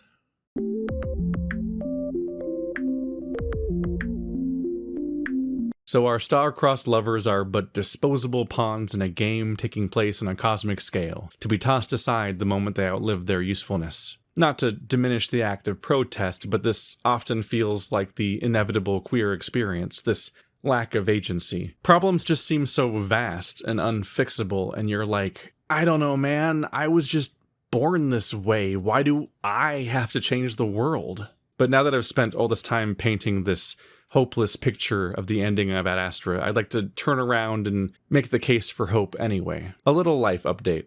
2022 has been a pretty insane year for me. I came out to my friends back in January, and then to hundreds of thousands of people in April through my video essay on Beastars. The feedback was deafening for quite a while. A few months ago, I went on vacation with my long-distance boyfriend. Lots of pressure and nervous feelings. Replaying Adastra and Echo hits a bit differently now because I've lived in that headspace where you have a very limited span of time to spend with someone and you're trying not to think about it. The big plan was a day in San Francisco. We had all these ideas of what we might do while we were there, but driving around in that city is so stressful. Everything was closing, and it was so hard to get anywhere, and nothing was going according to plan. He was very obviously getting stressed out, which was also making me anxious in turn. Fuck it. I called it off. I navigated us out of the city and down a long, winding road to some beach. Any beach. We walked out on the sand, sat against a log that had been set up for some long-forgotten bonfire, and we talked for hours. We remained there, sharing stories about difficult times in our lives until it started to get cold. It felt like an important lesson in making use of the time that we have. There's a naivety in believing that things can be consistently planned and controlled, that life ever goes how you want it to. I think true wisdom is instead when we can adapt and find ways to be happy, despite the mess. We had been planning this for a month, and it would have been tragic to have that short window of time end in regret. Something similar takes place in Adastra in a chapter I've saved until now, which takes place after Kato's defeat but before Marco's goodbye. Amicus has been busy with his duties as Emperor, and hasn't been spending nearly enough time with Marco, despite all that they've been through. The date of Marco's departure is slowly creeping closer, and you worry that they're going to squander what little time they have left. But then one morning, Amicus wakes Marco up early, announcing that it's Lover's Day. He's cleared his entire schedule, and they're finally going to have a proper day alone together, and it's going to be perfect. And Neferu informs Amicus that the Chemian ambassador has arrived. Amicus needs to travel to the university for negotiations. Shit. Okay, we can salvage this. Marco will come to the university with him, and wait, surely he can wrap this up in only a couple of hours and then they can go straight to the city and have their Lover's Day as planned. They do not have their Lover's Day as planned. By the time Amicus is finally done, the day is long over. Out of desperation to make just one thing go right, the wolf skips to the final romantic event from the grand day that he had planned, his big closer. They rush into town, but they're too late. Whoever he had made the arrangements with has gone home. His grand finale is a bust. Amicus is angry, petulant even. Marco's embarrassed to be seen around him and bothered that he would act like this. But I can't help but sympathize. After all, why couldn't just one thing go right for Amicus? This whole story opened on a plan gone horribly awry. His exchange with Neferu hurt the man he really cared about, and the sex tape was broadcast to all of Adastra. He can also be easily interpreted to have lost all 3 of the trials. He's watched Marco die. Twice. All he wanted was one good day with the man that he fought so hard to love, and he couldn't have that. This was it. The one and only Lover's Day they would have together for 8 long years. And it gets worse. This wasn't just a regular dinner date. Amicus had been researching modern food from Earth. He was planning on opening a restaurant as a cultural exchange. He was going to surprise Marco with approximations of food from his home, a grand gesture that took so much work and planning. He also had additional plans, but those are ruined now.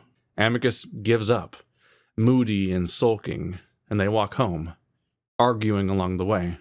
It really does feel like fate consistently conspires against them, doesn't it? The world of Adastra is a dark place for our gay boys, one that mirrors our own in more ways than you'd think. Take The Other, for instance, an unknowable, terrifying cosmic horror existential threat. Climate change, late-stage capitalism, plague, nuclear holocaust, the sun swallowing the earth, the heat death of the universe. Republicans. Every generation gets to grow up with the background anxiety of some world-ending threat that they're powerless to do anything about, and the promise of more to come. But then we have the parents. They're also far too powerful, but they're different.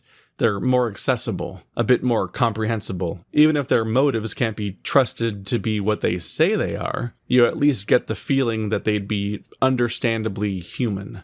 In some ways that's worse, isn't it? You can't reason with a global cataclysm, but the parents are a thinking, communicating entity that is making calculated decisions, and that math may not be in your favor. As I mentioned before, Adastra was written during the Trump presidency. We're in the middle of a pretty terrifying reactionary period where much of the progress that has been made over recent years is threatening to backslide. The parents are evocative of the Democratic Party. This group of people collectively holds a lot of sway over the lives of the queer community, but politics is a game to them. The other is a convenient threat that they can remind us of whenever they need us to do what they want, which invariably involves helping them gain more power. But think about the incentive structure here. Our rights, our safety, are a carrot on a stick. And this only continues to function as an incentive for us if the problem remains unresolved. Ever hear the phrase, there's more profit in the treatment than the cure? If we ever get the carrot, we might stop running. This is part of why whenever the Democrats gain power, they do so much less than they claimed that they would. Instead, countrywide gay marriage was won by a Supreme Court decision, and one that a Republican-stacked court now threatens to overturn. I hope you're not naive enough to think that they plan on stopping at Roe v. Wade. This is the modern queer experience, being caught between two political parties where neither has our best interest at heart. One wants us eradicated, but the other sees us as a tool, a voting demographic. They benefit not from fixing our problems, but from being perpetually seen as fighting to do so. How often are we told that this next election, this next midterm is the one that really matters? You know, 8 years is a really, really long time. It's also how long a presidency tends to last. During the Trump presidency, a lot of people were counting down the days until the darkness would pass. And when Adastra's story was wrapping up in 2020, Howley was looking down the barrel of what might have been Trump's second term in office. That future thankfully never came to pass. But we've grown depressingly used to dividing the history of our lives into 8-year increments. Back to Amicus and Marco, whose day is in shambles. Fuck it. They call it off. They navigate out of the city and down a long, winding road. They set off to have a picnic in the middle of the night on the island. There, on the beach, any beach, they sit alone and talk for hours. Will you be my husband? But you said males couldn't marry each other. No, but I am Emperor, and I know that might sound bad after what happened earlier, but I want this, so I will have it. That is, if you will have it as well. 8 years, Marco. That is too long. We need something to bind us together. To always remember. To have something when we reunite. Yes, of course. It's in Amicus's words where these ideas combine rather explicitly. The future of their happiness, the promise that the world will one day be better for them, and the 8-year wait that they're told they must endure. We know that the parents lie, that they just as soon discard Marco as they did with Mira. In some ways, Marco and Amicus are a cautionary tale. They're running out of time, and it's entirely possible that they'll never see each other again. This is where there's something to admire in Amicus's radical optimism. There's a defiance in hope against those who would benefit from its absence. The ring he gives Marco is a special band that's meant to reinforce their connection. The idea behind it is that the universe is curved, like a planet, meaning that the further away you get from someone, the closer you are to meeting them on the other side. Charitably, this can be interpreted to mean that beginning the 8-year wait brings Marco closer to the end of it. But mostly it's just stupid. Amicus is stupid, we know this. Space does not work that way, and it barely even functions as metaphor. But Marco, who pushes back on just about everything, accepts it. Even the cynical Marco. Because believing their future is possible is better than believing in nothing at all. But take this from someone who came out at 31. Don't wait. At least not if you can help it. You don't want to be Amicus and Marco. It's a beautiful story, but you deserve better than bittersweet. This is your wake-up call. Remember the first time Marco and Amicus were intimate? Amicus thought that he had lost his lover forever. They hadn't had enough time. It wasn't fair. So he didn't waste another moment. Squeeze your boyfriend's balls while you can, cause everything dies. Adastra is a reminder to take whatever good you can find in the world and hang on to it. And do it now. There is always the promise that things will get better for queer people in the future, and it very may well happen someday. But it's just as likely that you'll never live to see that future, and that things will get much worse during your lifetime. I mean, let's be reasonable. I can't know what your situation is, or how safe you are. I don't want to put anyone in danger. The comments of the Beastars video are filled with people finding newfound confidence and drive, some even coming out right there. And it's beautiful, but it also put me in this fucked up headspace. I had this intrusive thought that statistically, if I keep pushing people to make the hard choice, that I'd be responsible for a death. This isn't a reasonable thing to put on myself, but the thought was there nonetheless. All that I can say is that I waited. I waited for a long, long time, and I regret it. I lost my 20s to the promise of a better future that hasn't come. I put in my 8 years, and then some, and it was a waste. So I'm sorry. I truly am. But sooner or later, you're gonna have to make the dangerous choice. Do not let yourself die in the closet. Hey everyone, it's 4 a.m. and I have waited a disastrously long time. Hey everyone, it's 4 a.m. and I'm finally about ready to hit render on this behemoth of a project. It took too long to make another video after the last one, but you know, coming out to thousands of people was distracting for a while. Didn't get a lot of work done for a while after that. And after that, the video did so well that I kind of became like afraid of trying to follow it up. But here we are. Something is out, for better or worse. So ends my coming out duology, or whatever this 6-hour mess has been between these two videos. Thank you to all my voice actors. A lot of people came in at the last minute just to clean the whole thing up, because I just needed to get this done. I really was just laying the train tracks ahead of myself live. I'm about to go to Midwest Fur Fest tomorrow, so I had a hard deadline. Not really. It's a self-imposed deadline. I could just not hold myself to any standards, I guess. And yet I did. Thank you to all the artists who helped me make this video visually interesting, because Adastra looks nice, but there's just only so many visuals to try to use as references throughout a 3-hour video. So these are the people who either volunteered their art or I asked them and required permission. I did not want to just randomly grab random people's art and just use it. So that's why you saw the people you saw and didn't see the people you didn't see. Speaking of which, if you're a furry artist and you watch this video, leave a comment. I want to see who I got. I know what you're doing, using this as background noise while you work on commissions. Identify yourself. Actually, everyone leave a comment, and likes, and so on. Engagement, please. I worked really hard on this. Tell the algorithm this video is a good one. If this video was your first exposure to Adastra, there is definitely more to see in that game. I didn't cover the entire thing. I tried to keep it to the parts that were going to support points that I was going to make in that chapter or later. There's also 2 sequels, so you can check those out too. They're all at echoproject.itch.io. That's where you can find all of their games, and they're all free. There's also Echo, which is a game of such such good quality.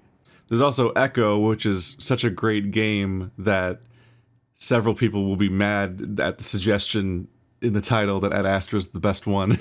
It's a title, it's fine, get over it. I'm just trying to get people to click on a video. That game also has 2 sequels, or a sequel and a prequel, Archers in the Smoke Room, and then there's this gay superhero game, and there's a D&D game. It's all gay games. Let's go. I'm so tired. Patreon.com/EchoGame. Please support these projects. All of these games are free. If you played them or heard about them or even watched my Let's Plays of them and you enjoyed those, maybe consider supporting the developers, because all of these games are completely free outside of that. I think you get advanced access to each build before they're made live for everyone else. I'm not totally finger on the pulse there because I'd prefer to wait for everything to be completely finished, but I do support them on Patreon. And if you haven't seen it, we do have a completed Let's Play of Adastra, and we have a work in progress Let's Play of Echo. Just bear with us, it's a very long game. We're going to be at it for a while. Links in the description. Thanks for watching, everybody.